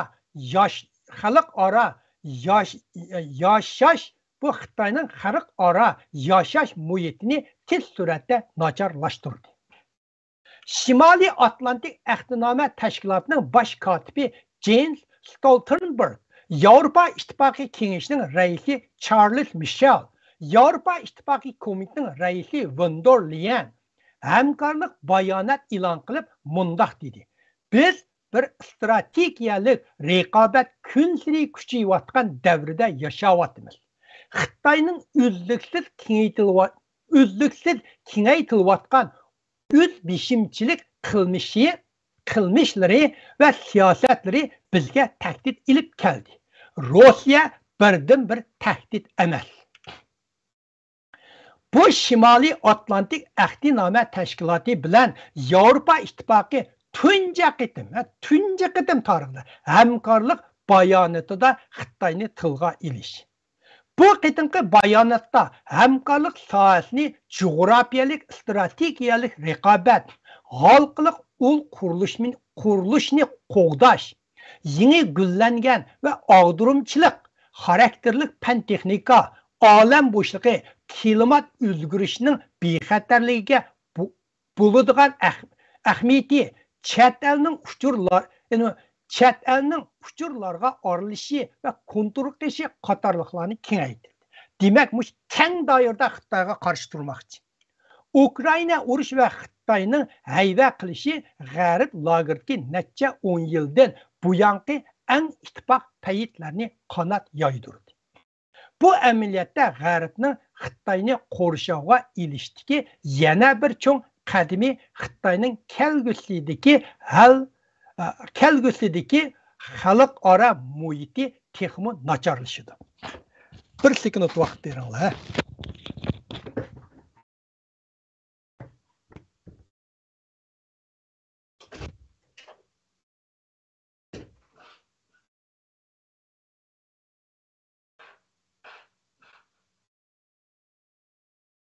Aziz qarindoshlar, Mevlon Yasin Efendi'ninki xalqaro munosabatga aloqador o'zining 9-sonida davom qilyapti. Do'stlar, kirishga qo'yishinglarni, yangi ishilgan Facebook ve YouTube kanallarımızga dostluk çemberiga qo'shilishinglarni ve do'stlarga tanishtirib qo'yishinglarni tövbeçlikten so'raymiz qarindoshlar. Qani o'limni olvatamda keldim yana. So'zlang. Ha bo'ldi. Bugun so'zmakchi 6 bölüm. Xitoy G'arbga qarshi qanday tadbirlarni qo'llanyapti ve unumi qanday? Xitoy G'arbga qarshi qanday tadbirlarni qo'llanyapti ve unumi qanday? Amerika bilan Xitoy o'rtasidagi buni bir necha bölümge bo'lib so'zlaymiz. Bir necha guruhga bo'lib. Birinchi, Amerika bilan Xitoy o'rtasidagi chip urushi qizg'in urushga aylanib ketdi. Qizliq urush desak bo'ladi uni. Amerika Xitoyga chipni qarshi Uyg'urlar o'zakmi deydi ekan. Chip kasbiga munosabatlik eksport boshqarish tuzumlarini sijil qattiqlashtirib etdi. Chip dərəcədən tashqari kompüter, bulut hesaplash qatorliq sohalarga chetilgan Xitoydagi boshlamchi shirkatlarning hammasini digidek Amerikaning qora tizimligiga kirgizdi. Xitoymi bekor yotqini yo'q. Xi Jinpingning yetakchiligida Xitoy butun mamlakat bo'yicha chip yasash harakatini boshladi. 2023-yil 3-7 kuni Xitoyningda Govian islohot programmasi e'lon qilib, Markaziy fan texnika komiteti tashkilladi. Bu loyihasida mundaq yozilgan, Xitoyning loyihasida xalqaro fan texnika raqobati tashqi jihatdagi besim va cheklash keskin bo'lgan vaziyatda halqiliq yadroliq texnikalardan qiyin o'talga hujum qilib, fan texnikada mustaqil o'zimizga tayinib, fan texnikini ishga oshirishni tezlatish kerak. Buna Xitoylar necha million dollar qaydi. Lekin Xitoyning bu tirishchanligi hech qanday ilgirlashni keltira olmadi. Chunki bu chip bu pulga tayinibla amallashadigan kasb emas. Xitoy ilgari mamlakat bo'yicha zo'r mablag'ni iste'mol qilib, masalan, quyosh energiyasi kasbda belgilik natijalarni qo'lga keltirgan. Lekin bu kasblar talab qiladigan texnika sharti bir qadar tuvan. Chip qanchalik ilg'or bo'lsa, nanometr soni qanchalik kichik bo'lsa, uning inchikaligini pulga tayinib erishgani bo'lmaydi. Shuning uchun chipdan iborat bu alayda yuqori inchiklik kasbda Xitoyning burunqi tajribalarini ko'paytgani bo'lmaydi. Bu Xitoy burunqi tajribalarini ko'paytirmaydi. Sun'iy aql iqtidor, kvantlik hisoblash va boshqa yuqori fan texniklik kasblar uchun yangi avlod chip yechish musobaqasida Xitoy texmi yiroqqa tashlab ketdi. İkinci Wall Street gazetining 2023-yili 3-ayning 10-kuni oshkorlashicha, Xitoydagi uyumlik korxonalari 2022-yili 30 milliard dollardan ortiq xalqaro zoyumni vaqtida to'lamadi. Zoyumlajmi 30 milliard. Bunun ichida 20 milliard dollardan ortiq xalqaro qarzi zimisi bo'lsa, Xinda Jitwanda, Xinda degan Xitoyning ikinci uyumlik shirkati. Zimisiga olgan Xinda Jitwan chet eldagi qarzi topshirish muddatini 2 qatim qo'ldan berib qo'ydi, to'lanmadi. Bunun bilan butkul uyumlik kasbining asliga kelishiga gumon tushdi va uyumlik zavodining hayot qilishiga xavf yetkazdi. Gazetning aytishicha, mablag' solg'uvchilar dasmesining aram 30%ni qaytirib kelishi mumkin. Manda deganda, siz Amerikaga bu 100 milyon sağamısınız, aram 30 milyonni akilashingiz texi mumkin. 70 milyon hozirgacha tugdi degan gap. 2023-yili 3-20 kuni Xi Jinpingning Rossiyaga ziyorat qilishi dunyo tartibi bir burilish nuqtasiga kirganligidan derak berdi.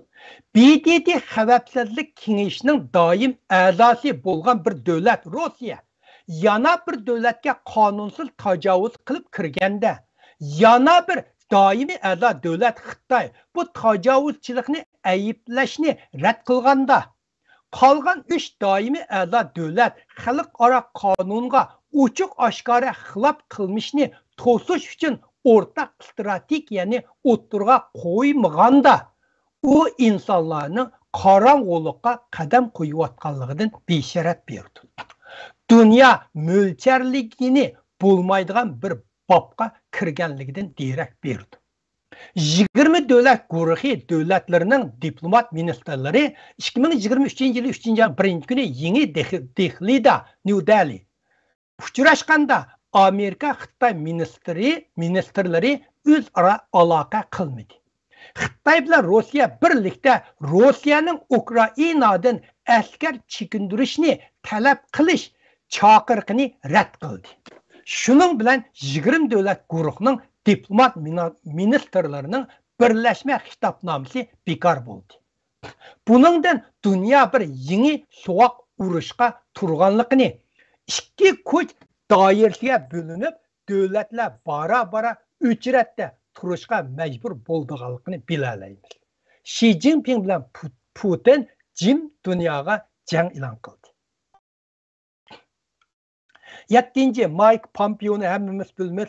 Oldingi Trump davridagi tashqi ishlar ministri mush Uyg'urlar irqiy qirg'inchilikni Amerika hukumatining nomida e'lon qilgan odam mushu. Shuningdek Amerika hukumati buni irqiy qirg'inchilik deb rasmiy e'tirof qildi.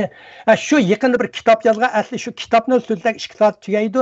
Lekin men bu yerda qisqa bir necha minut shu kitobdagi bir necha gaplarni so'zlab o'tib ketay. O'tmay desam ko'nglim unimidi. Hemen bırak sözleysem onun resmi bir ekran açsam bulduk ya, onun üstüne vaktiniz yapmadım. 7. bölüm. Mike Pompeo Xitayga qandaq baha berdi. Amerika'nın sabık taşlıq işler ministri Mike Pompeo 2023-5'de qılca yol koymaslık Never Give an Inch degan əslimini nəşr qıldı. Ve bu kitapta şundaq yazdı. Natsitlar Germaniya bilan selishtirganda Xitoy butun dunyoga nisbatan texmi cho'ng tahdid. Xi Jinping rayimsiz, eng qattiq raqib va Amerika eng cho'ng tahdid. Xitoy rahbarlari dunyodagi eng xatarli kishilar. Xitoy kompartiyasi cho'ng tahdid. Xitoy burunqi Xitoy emas. Xitoy rahbarlarining yarshar zo'ravonligi nishoni namoyon bo'ldi. Xitoy rahbarlarining yarshar zo'ravonlik nishoni namoyon bo'ldi. Uning ustiga buning uchun tirishishga boshladi. Pompeo shunday dedi. O'tgan 50 yilda Xitoy kompartiyasi Amerikaning bilim mulk huquqini o'g'irladi. Amerikaning xizmatini o'g'irladi. Xitoy mahsulotlarini to'kma qilib setib, g'arib shirkatlarini ular bilan raqobatlasholmas qildi. Xitoyning g'oyat zo'r iqtisodiy gavdasi, Xitoyning boshqariladigan bomba sistemasi, olam bo'shliq va tor plani butun dunyoga masala ilib kelishi mumkin. Pompeo kitobida Sharqiy Turkistondagi irqiy qirg'inchilikni ayni yillardagi natsitlar qirg'inchiligi bilan selishtirib shundoq dedi. Germaniya yozishda buni manda dedi bu kitobda. Bu ikkisi amaliyotda intayin o'xshamaydi. Xitoy kompartiyasi butun dunyoga nisbatan natsitlardanmi cho'ng tahdid. Pompeo Amerikani o'z ichiga olgan har bir davlat Xitoy kompartiyasining mas'uliyatini surishtirishni umid qildi. Men Pompeoning kitobini qisqacha tanishtirib chiqay. Uni Uyg'urlar, uning ichida bu Sharq Turkiston to'g'riliq, Uyg'urlarning diplomat to'g'riliq yamanchiq yozilgan narsalar bor ekan, bek yaxshi yozilibdi. Amilaqi jumlalarning qurilishi bek chiroyli ekan. 8. bölüm bugun so'zlamoqchi bo'ldim. 8. bölüm. Amerika nima uchun TikTokdan ansiraydi va Xitoy nima uchun TikTokning Amerikadagi bozorini qo'g'dashga tirishadi? Hammamiz TikTok to'g'riliq so'zlaymiz. TikTok tashviqot Xitoy tashviqoti azaldan bu 3 xil mazmunni to'liq. Xitoy tashviqoti azaldan bu 3 xil mazmun bilan to'liqlandi. Diktator saylamdan a'la. Mustabidlik demokratiyadan a'la. Razillik oq niyatdan a'la. Bu Xitoy tashviqotining mazmuni. Amaliyotda bu Xitoy madaniyatining yadrosi. TikTok dal mushu prinsipda qanot yoydirgan. TikTok Xitoyning butun dunyoda urush qilish quroliga aylandi. Amerika tunji bo'lib TikTokqa qaytarma hujum qilgan davlat. Hozir Amerikadagi 10 shtat TikTok ustidan shikoyat qildi. Amerika hukumati hukumat organlarida TikTokni ishlatishni chekladi, butun mamlakat bo'yicha cheklashga tirishyapti. Amerika hukumati TikTokning qanchalik razilligini mundaq bir video chastotadan bayqagan. Shuningdek Amerikan cho'chib o'tgan. Bu video chastotaning mazmuni 2021-yili Amerika prezidenti Biden BDT'ning yig'indagi so'zi. Biden'a TikTok'ta Biden'ning so'zini mushtaq yasab mushtaq chiqardi, ha? Biden'ning so'zi kelmiş. Wuhan virusi, Xitoy virusi deydi. Wuhan virusi naiti aqlli usulda yaşanğanlarning hayotini ilib ketdi. Foydali hayotlikni qoldirib, shubhasizki bu bir yaxshi ish. Man o'qib beray, uningda Biden mushta so'zlab chiqibdi. Biden rasmiy ashta so'zlayotgan, ashundaq rasmlik chiqarjuma ma so'zni. Wuhan virusi naiti aqlli usulda yaşanğanlarning hayotini ilib ketdi. Foydali hayotlikni qoldirdi. Şübhəsizki bu bir yaxşı iş. Bu hem soğuqqanlıq, hem insanlığa karşı uçur Amerika'nın açığını keltirdi. Çünkü Prezident Biden bundaq gaplarni qilmagan. Bu uçur Biden bilan Amerika'nın şan şərfiga ziyon yetkizdi. Köp sondagi kishilar murakkab xalqaro ishlarga duch kelganda faqat ishlarga munosabatlik tarjimasiga yoki mavzusiga qarab asli nusxadagi mazmuniga selishtirib tekshirmaydi. Ko'p sondagi odamlar diltani mushtab qarab o'tdi. Tekshirishga vaqti chiqmaydi. Shuning uchun nurg'un TikTok ishlatuvchilar osonla oldinib va Amerikaga o'chmanlik qilishga boshlaydi. Bunun bilan TikTok dünyadagi kishilarning Amerikaga bo'lgan ta'siriyotini o'zgartish maqsadiga yetalaydi. TikTokning dunyoda 1,6 milliard ishlatuvchisi bor. Ta'sir kuchi nihoyat zo'r. Misol Uyg'urlarni nasr qilib misol o'tib ketay. Nurg'ullar iliqi mavzusiga qaraydi. Masalan, Uyg'urlarda hozir dunyoda nihoyat bo'g'ash bir o'z taqdirini o'z belgilash. Manda qarmoq nihoyat o'z taqdirimiz o'zimiz belgilaykan, nim desak o'zimiz qilmizga, uningga kim mustaqil bo'lmizga degan. Amaliyotda buni tekshirib, dunyo urug'ini odamlar o'qidimi, o'qimayman. Men o'qimaydi deyman. Amaliyotda o'z taqdirini o'z belgilash degan mustaqillikning oldini olish uchun chiqargan siyosat. Chunki xalqaro qonunda bir davlat mustaqil bo'lmaydi degandiki, u yerda qon to'kish, vayronchilik, buzg'unchilik, urush paydo bo'ldi. Xalqaro tashkilot hech narsa bunday ishni xohlamaydi. Amerika eng qurgan vaqtda ikki davlat ayrilmish deganda urush bo'lib 450 ming odam o'lgan. Shu vaqtdagi saviyada bir deganda bir 10% odam o'ldi degan gap. Shuning uchun mushundaqlarni oldini olish uchun o'z taqdirini o'z belgilash degan nazariya o'ttirib qo'ygan.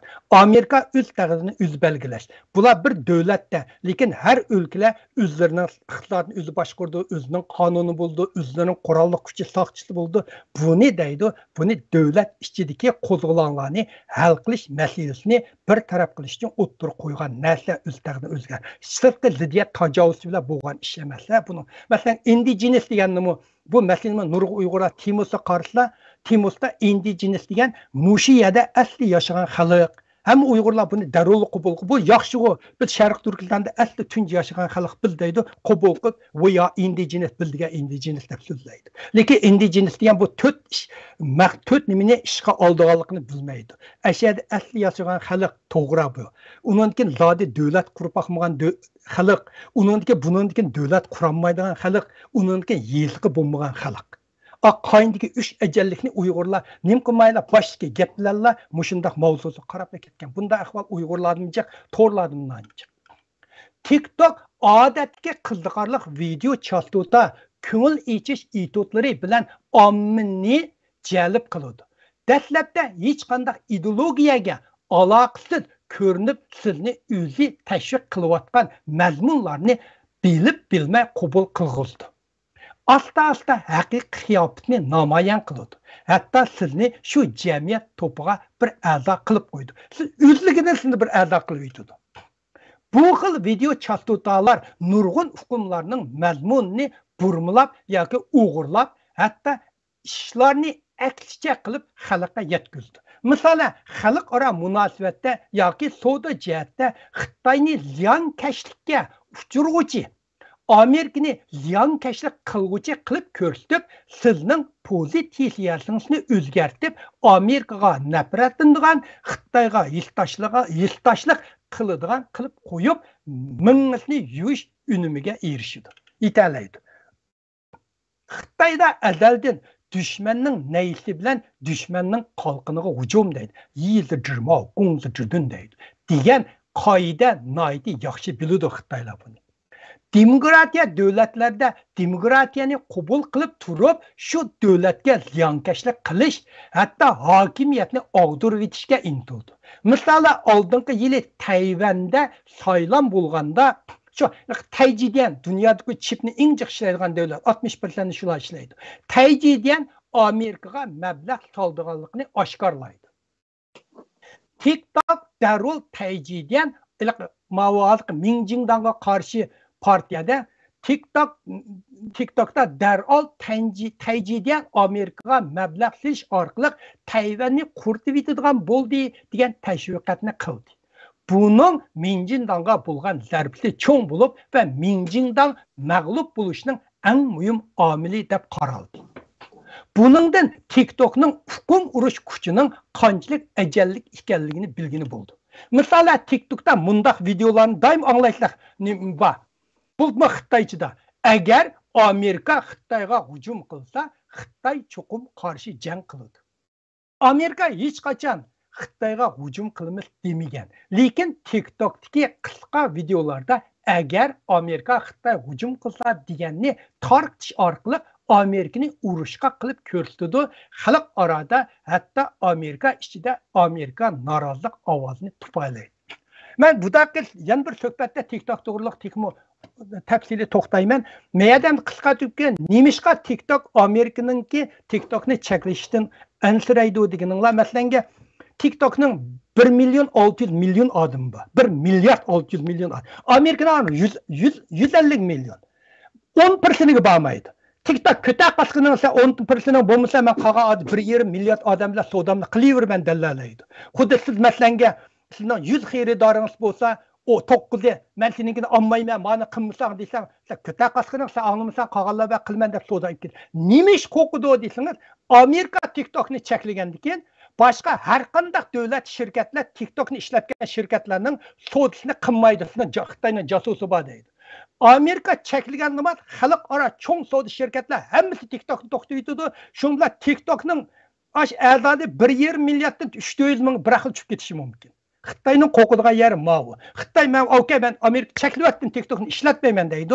Hamma TikTokni Amerikaning ulanma Amerikadagi mulozimati Amerikaning Oracle'da. Oracle'ma maqini qilmayman desa TikTokning chetdagi mulozimlikni qildigan odam yo'q. Cho'ng shirkatlar hammasi Amerikada unda mulozimat qildigan Gollandiyalarning, Angliyaning shirkatlari unda cho'ng mulozimat quranmaydi. Server deyimda quranmaydi. Hamma Amerika undan xuddi hozir xalqaro qilgandek sen Xitoyning nimasi qilsang men sodani qilmayman. Sen TikTokni ishlatgan bo'lsang, u yerda bizga xatarlik bor. Sening bilan bu aloqani uzimiz, bu sodni qilmaymiz deydi.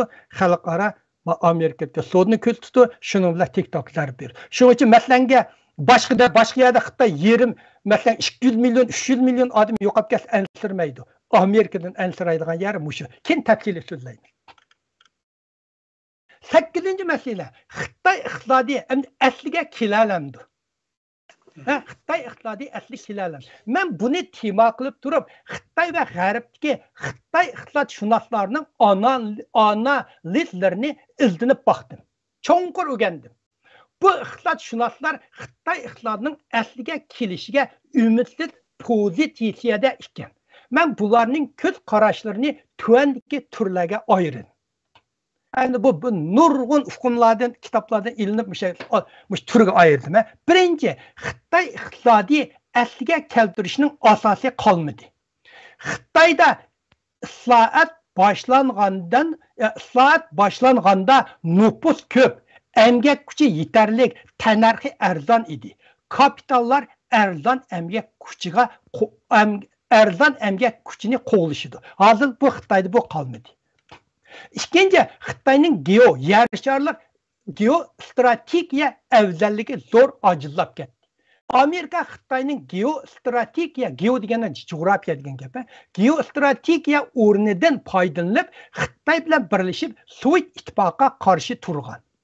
Amerika tinch usul orqali Xitoyni o'zgartirishni orzu qilg'achqa iqtisod bilan inson huquqini ayirib etib, eng g'amxo'rlik davlat ta'minotini bergan.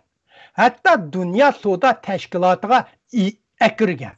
Onun ustiga Amerikaning terrorlikqa qarshi urush strategiyasi Xitoyni 10 yil sal qarashga majburladi. Hozir Xitoyda bu afzalliklar qolmadi. Üçüncü, yer şarlashish oxirlashdi. Hozir dunyoda Xitoy ta'minlash zanjiri va demokratik davlatlar ta'minlash zanjiridan iborat ikki ta'minlash zanjiri shakllandi. Xitoyning ta'minlash zanjirini sharqiy Janubiy Osiyo hamda Hindistonning texmo tuvan emgak kuchi tannarxiy rayonlari o'rnini egallab ketib bordi.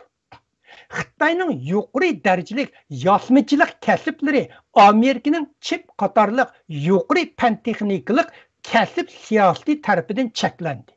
Xitoy ikki tarafdan zarba yeyotdi. To'rtinchi, Hong Kongning mablag' kirgizish markaziy o'rnini Xitoy vayron qildi. Tayvan Yaponiya yosmichilik texnika manbasi Xitoy tarafdan pechatlandi.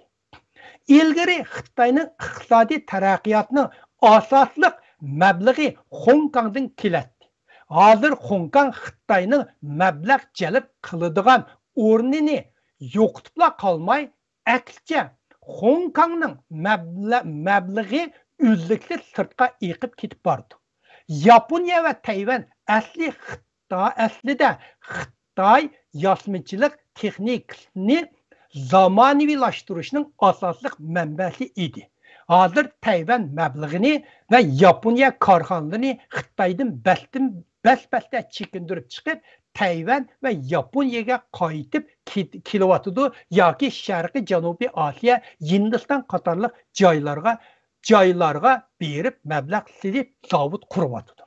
Bu sirtdan qaraganda, sirtki Xitoyga asli kelanmaslikning sirtki omillari, yuqoridagi Xitoy iqtisodining chet elga chetishgan masalalari bo'lsa, endi Xitoy iqtisodining ichki masalalariga nazar solaylik. Birinci,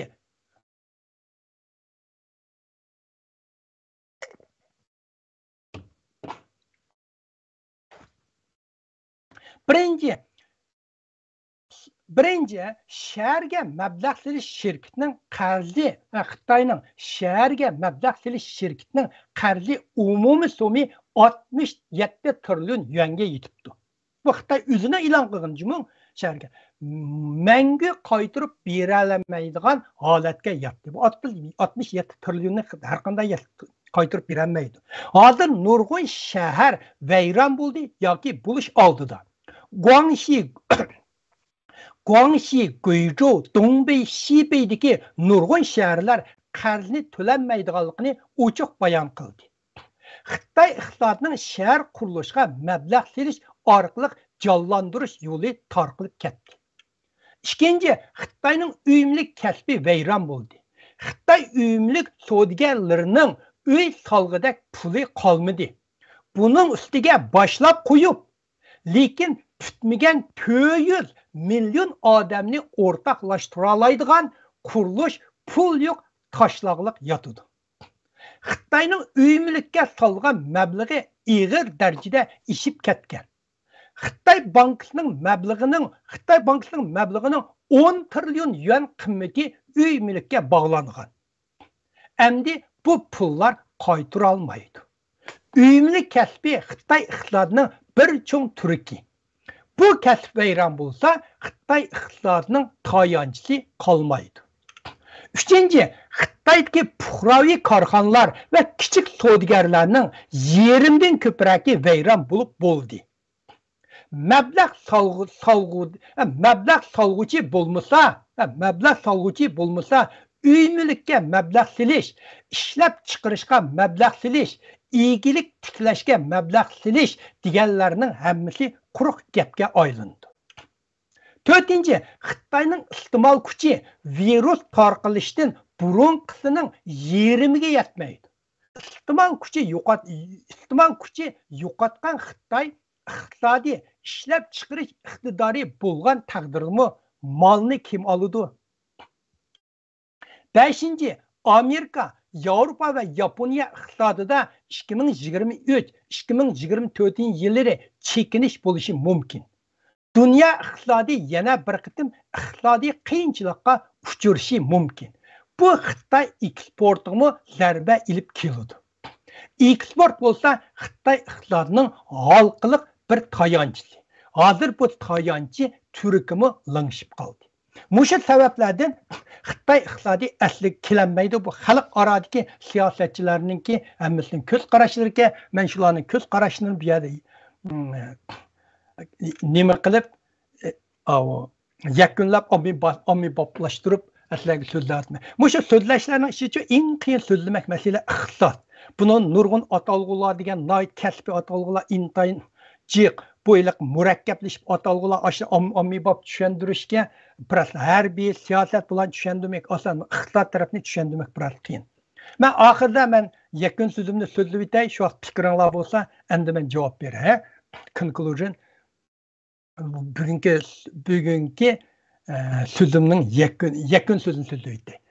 Amerika bilan Xitoy o'rtasidagi strategiyalik raqobat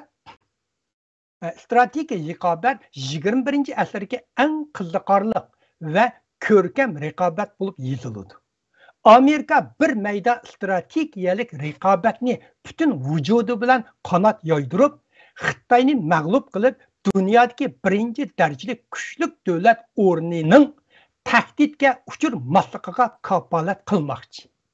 Xitoy qudratli davlat qurish, Xitoylarchilik Changguoming degan Changguomingdan hargiz voz kechmaydi. Bu orzusiga intilish irosi barg'ansari kuchayadi. Bu ikki cho'ng davlatning raqobati mushu asrdagi dunyo siyosatining asosiy melodiyasi bo'ladi. Lekin tuanda men bu ikki davlatning kuchini sizlarga selishtirib beray. Birinchi, Amerika tabiiy boylikda mutlaq ustunlikni egallaydi. Amerika bütün dünya havas qiladigan oltin zimin. Terolgo yer ko'lami Xitoydan ko'p cho'ng. Yida igilik mahsulotlarini eksport qiladigan cho'ng davlat. Amerikaning neft tabiiy gazni o'z ichiga olgan energiyasi o'zini ta'minlaydi. Amerikaning boshqa asosli kon boylik zapsi yetarlik mo'lna aytchiq. Xitoyning buning selishtirganda Xitoyning terrogo yerlari asla Amerikadan jiq kichik. Uning ustiga asosiy qurilish bu yerlarni texmo yeb ketdi. Xitoyda ochliq kamchilik bo'lish xavfi har zaman mavjud. Hozir Xitoy yiza igilik mahsulotlarini sap import qilgan davlatga aylandi. Xitoy bo'lsa eng chong energiya import qilgan davlat. Ikkinchi, Amerikaning fan texnika afzalligi zo'r. Zamonaviy ilm-fan asla g'arb madaniyatining alohida mahsuloti. Amerika asosiy fan tadqiqotining dunyo markazida o'rinni uzun muddat saqlab keldi. Mo'l ilm-fan asosi bor. Yuqori texnika sohasida albatta dunyoning oldida mang'idi. 100 yildan buyangi inqilob xarakterli yangi texnikalarni ko'pincha Amerikada boshlangan. Gerçi Xitoy oz sondagi yuqori texnika sohasida ilgirlash bo'lsa-mu, asosiy fanning tegi chin emas. Texnikada yenilik yaratish jihatda umumyuzlik halqib o'tib ketolmaydi. Xitoy Amerika va G'arb bilan bo'lgan uzoq muddatlik g'oyat zo'r farqi qisqa vaqt ichida to'liqlamoq tez. Yana fan texnika sohasidagi baslashish zo'r darajada ixtisosliklarni qolishishdan hal qilindi. Amerika uzundan buyon dunyodagi iqtidorli kishilarni jalb qiladi. Xitoyning jalb qilish kuchi mayli fan tadqiqot sharoiti yoki ijtimoiy tuzumi yoki shaxsiy erkinlik yoki qonun ida qarishliq insoniy huquq qatorliq jihatlarda Amerikaga yaqin keladigan yerda emas. Amerika dunyodagi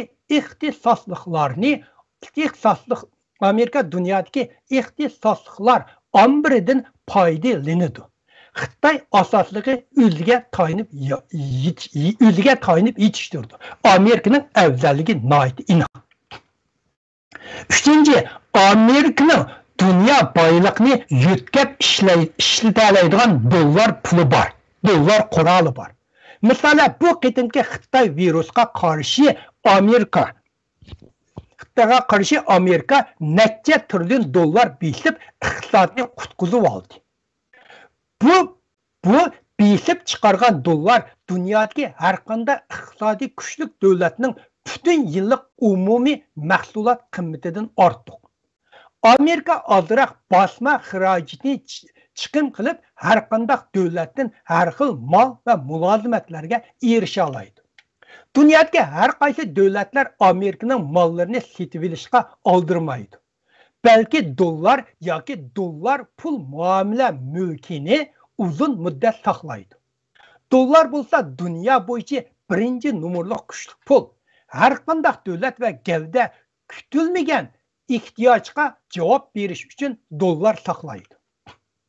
Dollarning o'sim nisbatining o'sish davriga ergashib, dollar dunyo bilan Amerika o'rtasida eqib yurib, nurg'un davlatlarning iqtisodiy kuchli pul qisliqi, iqtisodiy chekinish davrini keltirib chiqarishda cho'ng rol o'ynaydi. Amerika pul muomala sohasidagilar eng aqlli kishilardan to'plangan. Bular har xil pul mahsulotlarini ijod qilib sotadi. Masalan, Xitoymi Amerikaning ba'zi pul mahsulotlarini ilib necha 100 milliard dollarni yo'qotgan. Amerikadagi pul muomalachilarning aqli intayin yuqori. Hech kim ularga teng kelolmaydi. Amerikaning pul muomala kuchining qudratli asosi bo'lsa dollar. Xitoyning Amerika bilan farqi zo'r. Xitoy Amerikadan eshib dunyo bo'yicha birinchi cho'ng tashqi savdo davlatiga aylangan bo'lsa-mu, xalqaro pul bilan raschut qiladigan umumiy so'mi aran dollarning 20dan biriga to'g'ri keldi. Men oldingi kuni Dunyo bankasiga qarab baksam, Amerika dünya pullarida 60% egallaydi. Dünya so'sida Amerika dollar. Xitoyning aran 3% erishibdi. Amerika yana doim dunyodagi dollar chiqim qilish sistemasi orqali boshqa davlatlarni jazolaydi. Masalan, Rossiya va Ironni jazoladi. Dollar yana kuchli pul muomala quroli. Xitoyning jazolasi Xitoymi qo'rqidi uningdan. 4-chi, Amerikaning ittifoqlash afzalligi ustun. Necha 100 yildan buyon g'arb ellari dunyoga yetakchilik qilib kelgan. Ikkinchi dunyo urushidan keyin Amerika g'arb ellarining rahbari yana dunyoning yetakchisi bo'lib kelyotdi. Agar Amerika bilan Xitoy urush boshlasa, g'arb ellarining hammasi digudak va boshqa demokratik davlatlar Amerika tarafda turadi. Amerika bilan ittifoqdosh munosabat tuzgan gavdalar ko'p. Agar Amerika harbiy hujumga uchursa, Shimoliy Atlantik ahdi tashkilotidagi har qaysi davlatlar cho'qim Amerika tarafda turib urush qiladi. Yana Amerika Yaponiya, Amerika Koreya, Amerika Filippin, Avstraliya, Zelandiya, Amerika qatorli harbiy xarakterli ittifoqdoshlik munosabatlar mavjud. Shuning uchun Amerika prezidenti Bayden bizning nurg'un do'stlarimiz va Xitoyning yo'q deyilgan. Xitoyning harbiy ittifoqdoshi bir Shimoliy Chavshan bor. U tegi ishonchli emas. Rossiya to'polonda to'g'ash o'g'irlashdan boshqani bilmaydi. Albatta, harbiy to'qnashishdan boshqa sohalarda Xitoyning ahvoli bir oz yaxshi. Masalan, iqtisod jihatda Yaponiya Yevropa ittifoqiga a'zo davlatlar ve başka devletler Amerika'ya ergişip Xitoy bilan ayrılışni xohlamaydi. BDT'nin insani hukuk meselesiga ovoz berganda Amerika ve G'arb ellerining Xitoyga qartilgan takliflari doim Osiyo bilan Afrikadagi kichik davlatlar tarafidan rad qilindi. Xitoyning ko'p yillardan tashqi yordam qilamiz deb pul chechishlari, bir belbaq bir yo'li strategiyaları bundaq vaqtda haqiqatan rol o'ynaydi. 5. Amerika'nın harbiy kuchi Xitoydan zo'r ustun. Gerçi Xitoy qoral yaraq jihatda tez taraqqiy qilgan bo'lsa-mu, lekin Amerikadan ko'rinarli farqi bor.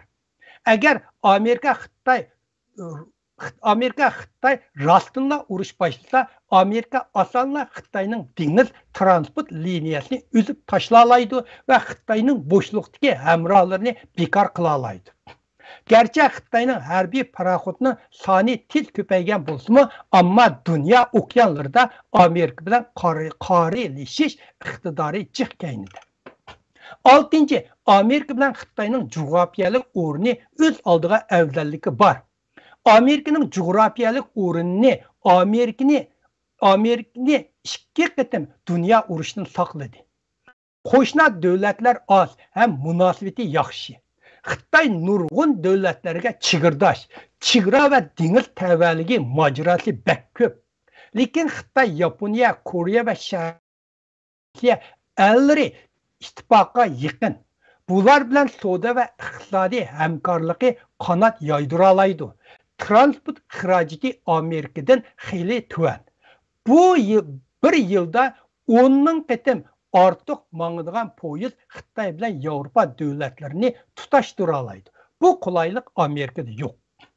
Yuqoridagi analizdan bilalaymiz-ki, Xitoy kuchi va iqtidori har jihatdan Amerikaga yaqin keladigan yerda emas.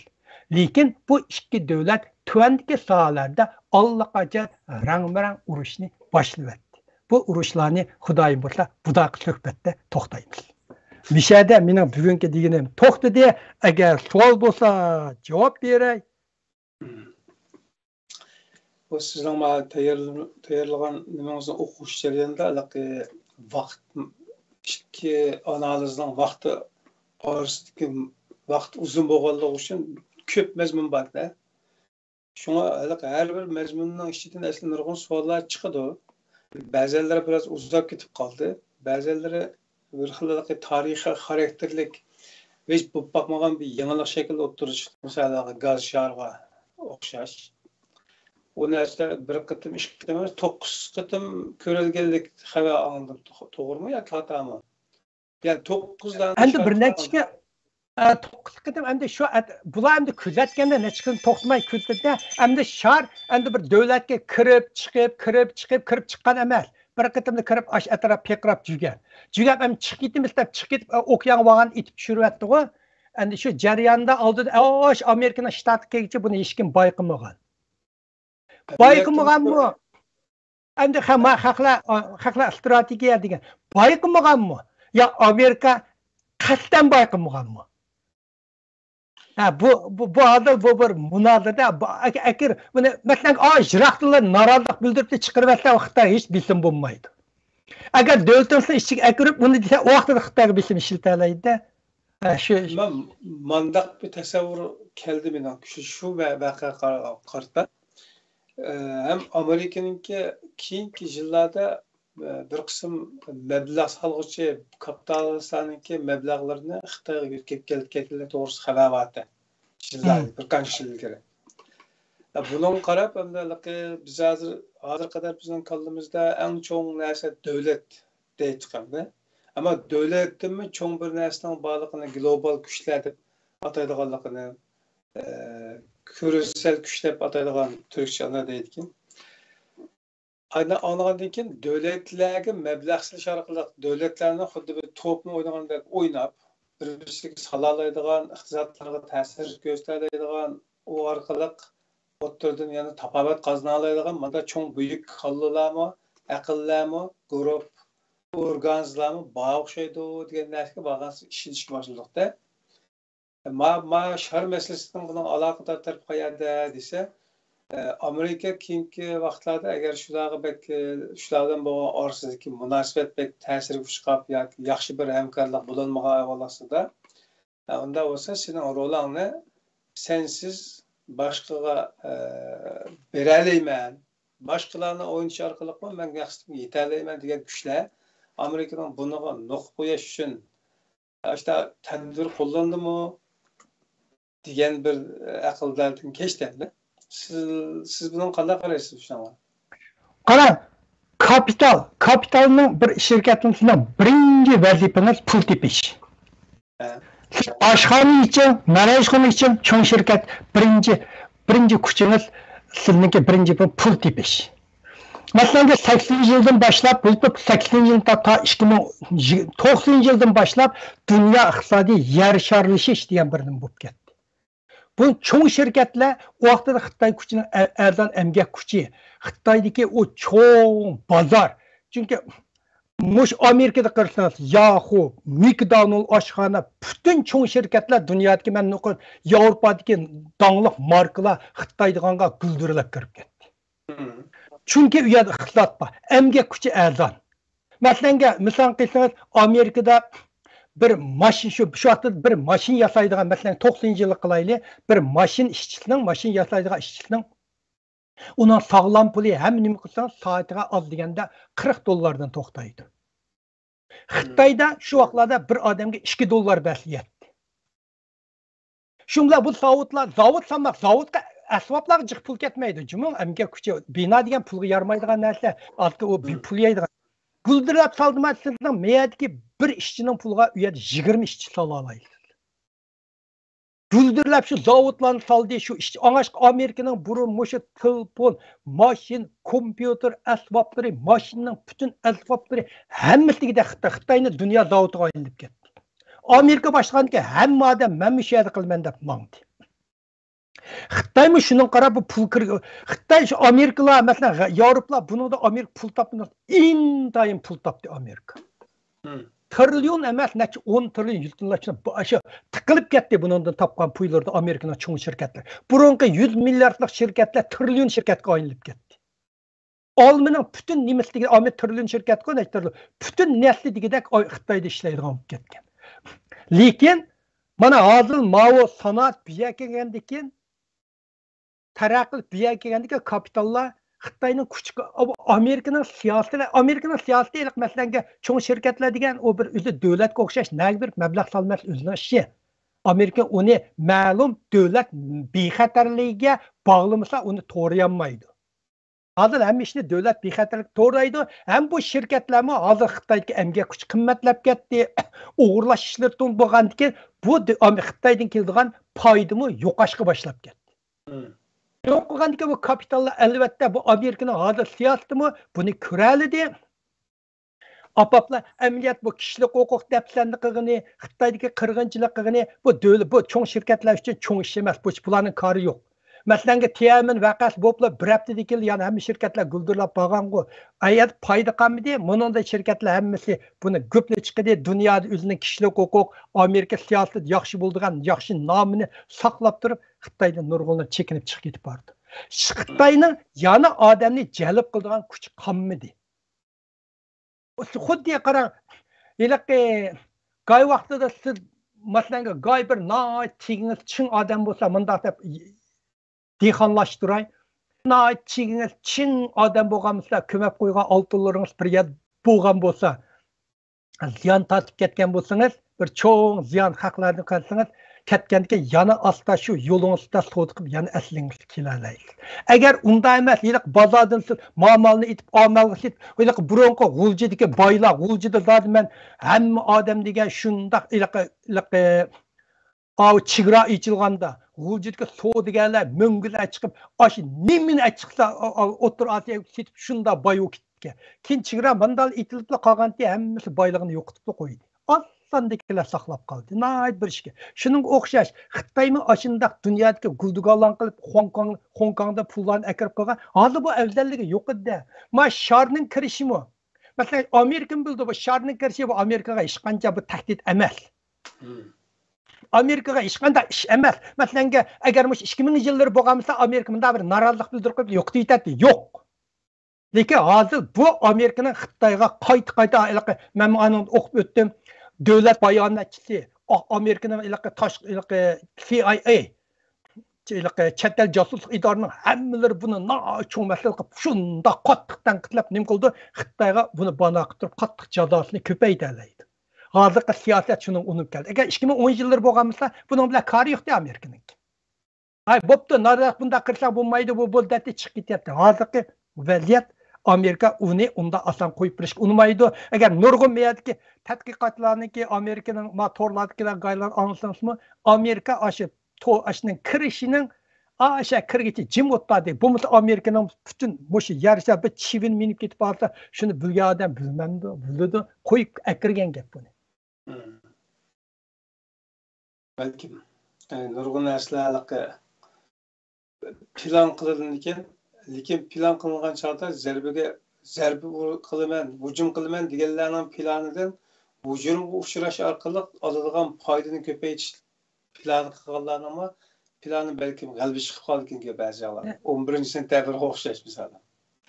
Masalan, yiliq abam so'zlar ketdim, Amerikan diplomat. Amerikaning azaldan böyle tashqi qiltiqi bor. O'zini ojiz ko'rsatib, xalqni hujum qilishga, tajovuz qilishga chaqirdi. Akir bo'lgandiki endi urdi. Amerikaning azaldan tatib diplomatik munosabati degan yarashamiz. Uni menimcha asas jihatdan Amerika siyosatchilari bildi, ayıp qilayotganlar bildi, buni Xitoyning shar masalasini akirgan masala. Bugun tugum Elon Musk'ningki Hindistonga borib, ular bilan kelishganlik to'g'risida xabar ko'rib chiqyapti-da. Endi Xitoyga ko'chib chiqadigan bo'lganda xabarlar chiqyotgan. Va sizningki bugun o'tirib qo'ygan bu xalqaro munosabatga aloqador 9-sondagi mazmun oxirgi tarix qaysi tarix qadar bo'lgan bo'ldi? Bu endi ma'lumotimcha 5-oyning 1-gacha bo'ldi-da men. 5-oy. Buni moyaqini texi buni bu yoqdimlarga hozir yakun chiqarmaysiz. Men doim bu nurg'un nasllar chiqib bir necha oydan keyin uning yakuni bo'ldi, sonliq ma'lumotlar chiqdi, nisbati chiqdi. Siz bugungi bir bunda xabar qarab birni qilsangiz xatolashib ketasiz. Men 4-oyning 30-ni kesish nuqtasi qildim. Qolgan xabarlar masalan xalqaro xabar 10-chi men yangi bo'lgan xabarlarni bir chetdan bo'layotgan ishlarni analizlarni yilib ko'rma. Onunla hozir texi nurg'un uchurlar chiqdi. Hozirlar buguni chiqqan asli so'zsangiz uning ilaqi. Endi okey. Kim bir qancha savol so'rayman, uning kim vaqtida uzrab ketganini qoldim. Biri Xitoyninki har qatlam shunaqa maniji qiladi, oynishi qiladi. Avvalmanda alaba Bayarmanda karomat ishlar bo'layotdi. Kelkun kelib ketdi, yer tevrab ketdi, bo'ldi. Va hatto ba'zan siyosiy o'zgarish bo'ldi deganga o'xshash. Har qatimda Xitoyning beshiga bir baloyi ofat kelib, buningdan qutlanmaydiganlik tamasini qildirib qo'yib, undan keyin yana bo'rondan keyin yani leylak uçurluğa ahvallarını köydü Xitay'dan. Şu yani yıkılgan, o bu işli bulalım. Yani temel kılıngan bir ziyanlı uçkımılık geldi. Bugün sizinki ortak oturup koygan fikirlerinizde Xitay'daki nöbetki iqtisadi ağır çekinişten buluvatkanlığı asas tema oldu. Bunun hakiki ünümünde, yani tesirini biz kaçandan başlayıp görüşüşümüz, yani his kılışımız mümkün. Qarang, siz degeniz doim Xitoy degan vayron bo'ldi, Xitoy iqtisodi qattiq uchurdaymiz, oz kunga yana Xitoy mingyapti-da. Bu yerda masalan Xitoy masalanga qiyin ahvolda qoldi deymiz. Qiyin ahvol deganga ba'ga aniqlamangiz o'xshamaydi. Masalan, xalqaro Amerikaning nuqtai nazariyasidan qiyin ahvol degani Xitoy iqtisodining ilm-fan sohasida keyinni qilishi. Ilm-fan sohasida dunyo Amerikaning kuchini e'lonlashligi. Xitoyningki nefit jihatda yana sirtqa ig'ir tayinishi, energiya masalasini hal qilolmishi, iqtisodiy nacharlashi, ilg'or oldingi dunyo davriga tahdid sololmasligi bu Xitoyga G'arbningki Amerikaning qiyin ahvolda qoldi degani.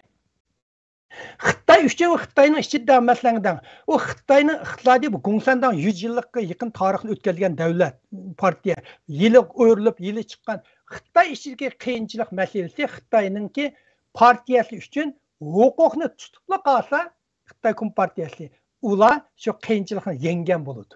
Biz beshimizda o'tdi, madaniyat inqilobida normachilik, ochiq, hammasi Xitoy uchun g'alaba qozongan bo'ldi. Xitoymi Sırt ve Xitayning partiyasi huquqni tutibla qalsa, hozir qanday qiyinchilik uchrashi, keng xalq qanchalik ochar qilishi bilan Xitoy hukumatiningki ular uchun birinchi masala emas. Huquq tutib qilish birinchi masala. Buningdan ularning boyligi nar ko'rindi. Shunga ikki davlatningki bu Xitoy qiyinchilikda qoldi degan masanga xalq aro bilan Amerika, masalan, misolga olsak Amerika bilan Xitoyningki munosabatining qiyinchilik qoldi degan aniqlamiz. Amerika uchun Xitoy iqtisodiy dunyoda yetakchilik rol bo'lmasa, dunyo iqtisodini belgilanmasa, xalq puli tuan sohada tursa, bu Xitoy qiyinchilikda qoldi degan so'z. Iqtisod munosabati. Xitoy uchun partiya huquqni tutibla tursa, qiyinchilikni yengdi degan gap. Shu baga aniqlamaga qarab javob bersiz buni. Xitoy yashab ketaver, ya'ni yurishilishi mumkin. Chunki Xitoy xalqida bir Xitoy xalqi deydigan qo'y, Xitoy xalqini o'ttasimi, choynasimi, nima qilib jimjit yotadigan xalq u bir. Shuning uchun Xitoyning kompartiyasi yashab ketaverishi mumkin. G'arbga Xitoyning ichidagi vahshiychilik g'arbga tahdid emas, og'izda sep qo'ygan bilan. Xitoyning dunyo bozorini egallashi g'arbga tahdid. Şu dünya bazarından Xitoyni chiqarib etsa, g'arb uchun g'alba. O için nim bo'ldi og'zi deb qo'ydi, kari yo'q u Xitoy. Xitoyga kompartiyasiga huquqni tutib qola olsa shu g'alba. Shu mishada va shikli farqi. Ya birini ichidan birini sirtidan ko'zga vaqtida nazar solgan vaqtidagi farqni deysiz. Tamam. Xitoyninki keyingi Rossiya bilan bo'layotgan ittifoqqa qarta dunyoning inkosi qanday? İnkası adı için deyman qoy Xitoyga besim işiltish. Xitoyga besim işiltish. Chunki nima Amerikaning siyosatimi Rossiyaning mag'lub bo'lishini xohlamaydi. Rossiyaning intayin ojizlashishini xohlaydi. Yana bir jihatdan Amerika Rossiya bakla ojizlashib ketsa, Xitoy O'rta Osiyoni egallab ketishi mumkin. Askar kirgizilishi mumkin. Burun Rossiya O'rta Osiyoga Xitoyning kirishining oldini ilib turgan yer. Bu shaxmat taxtini shunda o'ynaydiganda, shuning uchun bu Rossiyani ojizlashtirib, masalan, Rossiya mag'lub bo'lsa atom bomba atadi. To'g'rimi? Har qanday davlat atom bomba men mag'lub bo'lishim oldin ataman deydi. Shuning uchun o atom bomba deganda masalan Amerika atmaysa 15 atom bomba bir bo'shliq etib olsangiz, dunyoni vayron qilib yetadi. Avadilla. Shuning uchun Rossiyani ojizlashtirish, shuning bilan bir vaqtda Xitoyni kuchaytmas. Shuning uchun Amerika Xitoyni intayin ojizlashtiryapti. Xitoy buningga masalan Xitoymi Rossiya intayin ojizlab ketsa, birga pul moliya jihatda bizga tayindi, biz nima desak ma'qul deydigan bo'ldi. Vaqtida O'rta Osiyodan Qozog'iston, O'zbekiston, Qirg'izistondan nurg'un zaminni qo'lga ola olamiz deydi. Shu yerda bu bir shaxmat qarang. Okay. Xitoyning Shanxay hamkorlik tashkilotiga a'zo davlatlarning kengayishi, keyingi chaqlarda Turkiya qator davlatlarning unga kirishga iltimos qilish urinishi, anki Xitoyning shu O'rta Sharqdagi nufusining kengayib, cho'ngayib, Amerikaning ilgirki aqlliq o'rnini egallash xarakterdagi harakatlar o'rtada ko'rildi. Bu xil avvallar masalan növbette Xitoyning xalqaradagi nufusining taxmin o'sayotganligi va yoki sherik ittifoqdoshlarning taxmin kengayib ketish ehtimolligini keltirib chiqardi deyotgan ko'z qarashda mavjud edi. Hozir sizning o'tirib qo'yganingizda faqat iqtisodiy masalani asos qilgan bir tahdid boshqasi yo'q degan gapni qildingizda, ko'rsatishingizda. Unda siyosiy jihatdan Xitoydan vahima paydo qildi, Xitoydan anshiridek bosqichga Xitoy kelmayapti-da sizning ko'rsatishingiz. Ya bu tushunishda xato qilib kultish emas, masalan Xitoyninki hozir Amerika va G'arb davlatga harbiy tahdidi qolmadi, iqtisod tahdidi qolmadi, asosiyatda ojizlab ketdi. Lekin bu Xitoy cho'ng bir davlat qarang. Buning yana ma'lum darajadan ma'lum darajada buni iqtisod kuchi bor. Shuning uchun Xitoy ma'lum muojatni yo'q bu energiyaga, yerga intayin ehtiyoj davlat bu yerga. Shuning uchun bu yerda masalan Amerikada ojiz bu jihatdan ojizlashtirsa, yan kuchishi mumkin. U yerga Xitoy kuchishi mumkin emas. Xitoy butun kuchi bilan mingyotidi. Bularning birinchi bosqichi odam kirgizish. Odam sopini ko'paytirish. Bir vaqtda bir Xitoyning bağı Turkiyani esa olganda biz turkiyaliklarga 100 ming Xitoy qizimizni turkiyaliklar xotin qilib bersak 100 ming turkiyalikni Xitoy paras qilib yetalaymiz degan. Şu Türkiye'lerge şu Xitay kızını almak en çıraylı kızlarını berdi. Otur Asiyalarga beryapti. Uyg'urlarni yo'qotishning sababi şu. Uyg'urlarni yo'qotsa bu uningdiki Qozog'iston, Qirg'iziston bu O'rta Osiyodagi davlatlar bularningki yana bir oldingi sepiga o'tadi. Uyg'urni kirishning sababi şu. Bularni orqasabdiki xotir jamsizligini yo'qotish. Shunga bu Xitoylar bu jihatda rol o'ynay oladi. Keng doirada aytganda masalan g'arb buni ma'lum masalan Yevropada ma'lum kuchi bor texi. Masalan Yevropaning nurg'un tashkiloti Elon Musk dedingiz. Uning hozirgacha tok elektrlik mashinasi hozirgacha zo'r miqdorda Xitoyda ishlab chiqardi. O cho'ng ishlab chiqarishni yo'tkashga davri ketadi. Yoki tuyuqsizda ashadib sotaman deydi. Bu shu pul nimaga qoldi? Bu bundaq keng doirada aytsangiz masalan iqtisod jihatdan diplomat jihatdan, siyosat jihatdan, keng strategiya jihatdan sizda ilgirlash bo'lib qolishi mumkin. Lekin taktik jihatdan, nurg'un jihatdan Xitoylar yana utalaydi. O cho'ng bir davlat, cho'ng 1,5 milliard odam bor. Hozir dunyoning ikkinchi iqtisodi bo'ldi degan bir cho'ng davlat. Uning bo'lib O'rta Osiyo bunda kichik davlatlarga, bu davlatlarning geografiyasi keng bo'lganlar odam soni oz. Uyga bir 20-30 ming Xitoyni chiqarib qo'ysa, o davlatlarni xeyli qalaymaqon qilib yetalaydi. Bu yiligar Xitoylar ko'p. Uylarga masalan chiqarayotgan dehqonchilikqa, masalan zavodlarga chiqarayotgan Xitoylar, to'lsa hukumat chiqarayotganlar bular hammasi burun Xitoy dala armiyasida askar bo'lganlar. Vaqt kelib qolsa Qur'onni asli jang kirib ketalaydiganlar emas. Başını kılıvatmam. Yani bu bir keng, şimdi bir şahmetde ama atını şahtay desiniz, mayaktan bir sözünü kep yeymen deydi. Bunun mağazı aşına okşa oynavatkan şahmetde Amerika üstünlükte, lekin Xitay mı tek matbuğunu yok. Minguatadı peşkelerini. Okay. Bu virüs başlanışından ilgili Xitay bir yol şahapsini berip çık meblağlarını tiz ilgilevatkan dedi. Bu virüs çıkandan keyin bir tormozlu bir destede hatta kuruluşlarga meblağ saldırıp joylardagi qurulishlarni ödegilib ish qilayotganlar orasidagi kuchirlardanmi ishlarning to'xtatib qo'yilganligi jim odatga kelib qolganligini tuygan edi endi. Navbatda sizning bugungi temaga aloqador bir yo'lninki taraqqiyot qaysi ekanligiga nazar sola oldingizmi? Hozirda asosiyatda bu to'g'riliq masalaga men o'sha Xitoy shunoslarni, Amerika shunoslarini qildim. Bir vaqt bir yo'l asosiyatdan palashalar tushib bo'ldi. Chunki Xitoyning hozir ishchida mablag' soldigan pul yo'q. Sirtqi soldigan pul asli yo'q. Bu nurg'un Xitoy taraf masalan Turkiya mi hozir Xitoy voy deb ketib bordi. Vaqt birlikda Uyg'urlarni erkak qirg'inchilik qildi degan Amerikaning so'zi deb chiqdi. Chunki bular Xitoy puliga ehtiyoj. Xitoyda bagida pul yo'q. Pul qolmadi.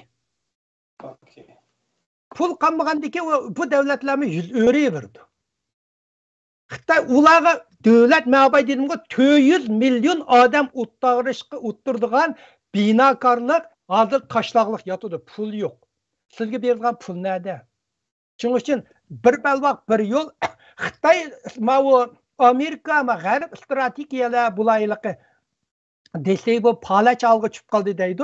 Xitoy strategiyachilari Shangang, Tayvan xalqarodagi bir balvaq o'ldi deydi. Tugdi buningki bir balvaq deya bu atalg'u bor, bu tarix atal bo'lib qoldi, tugdi deydi. Yo'q deydi. Tamam. Undaqda sizning 5-oydan keyingi izlanishlarimizni bu daqiqatimliq kuzatishingizni anlaymiz inshaalloh. İnşallah deb qo'yay. Kichkinam e'lon qilib qo'yay.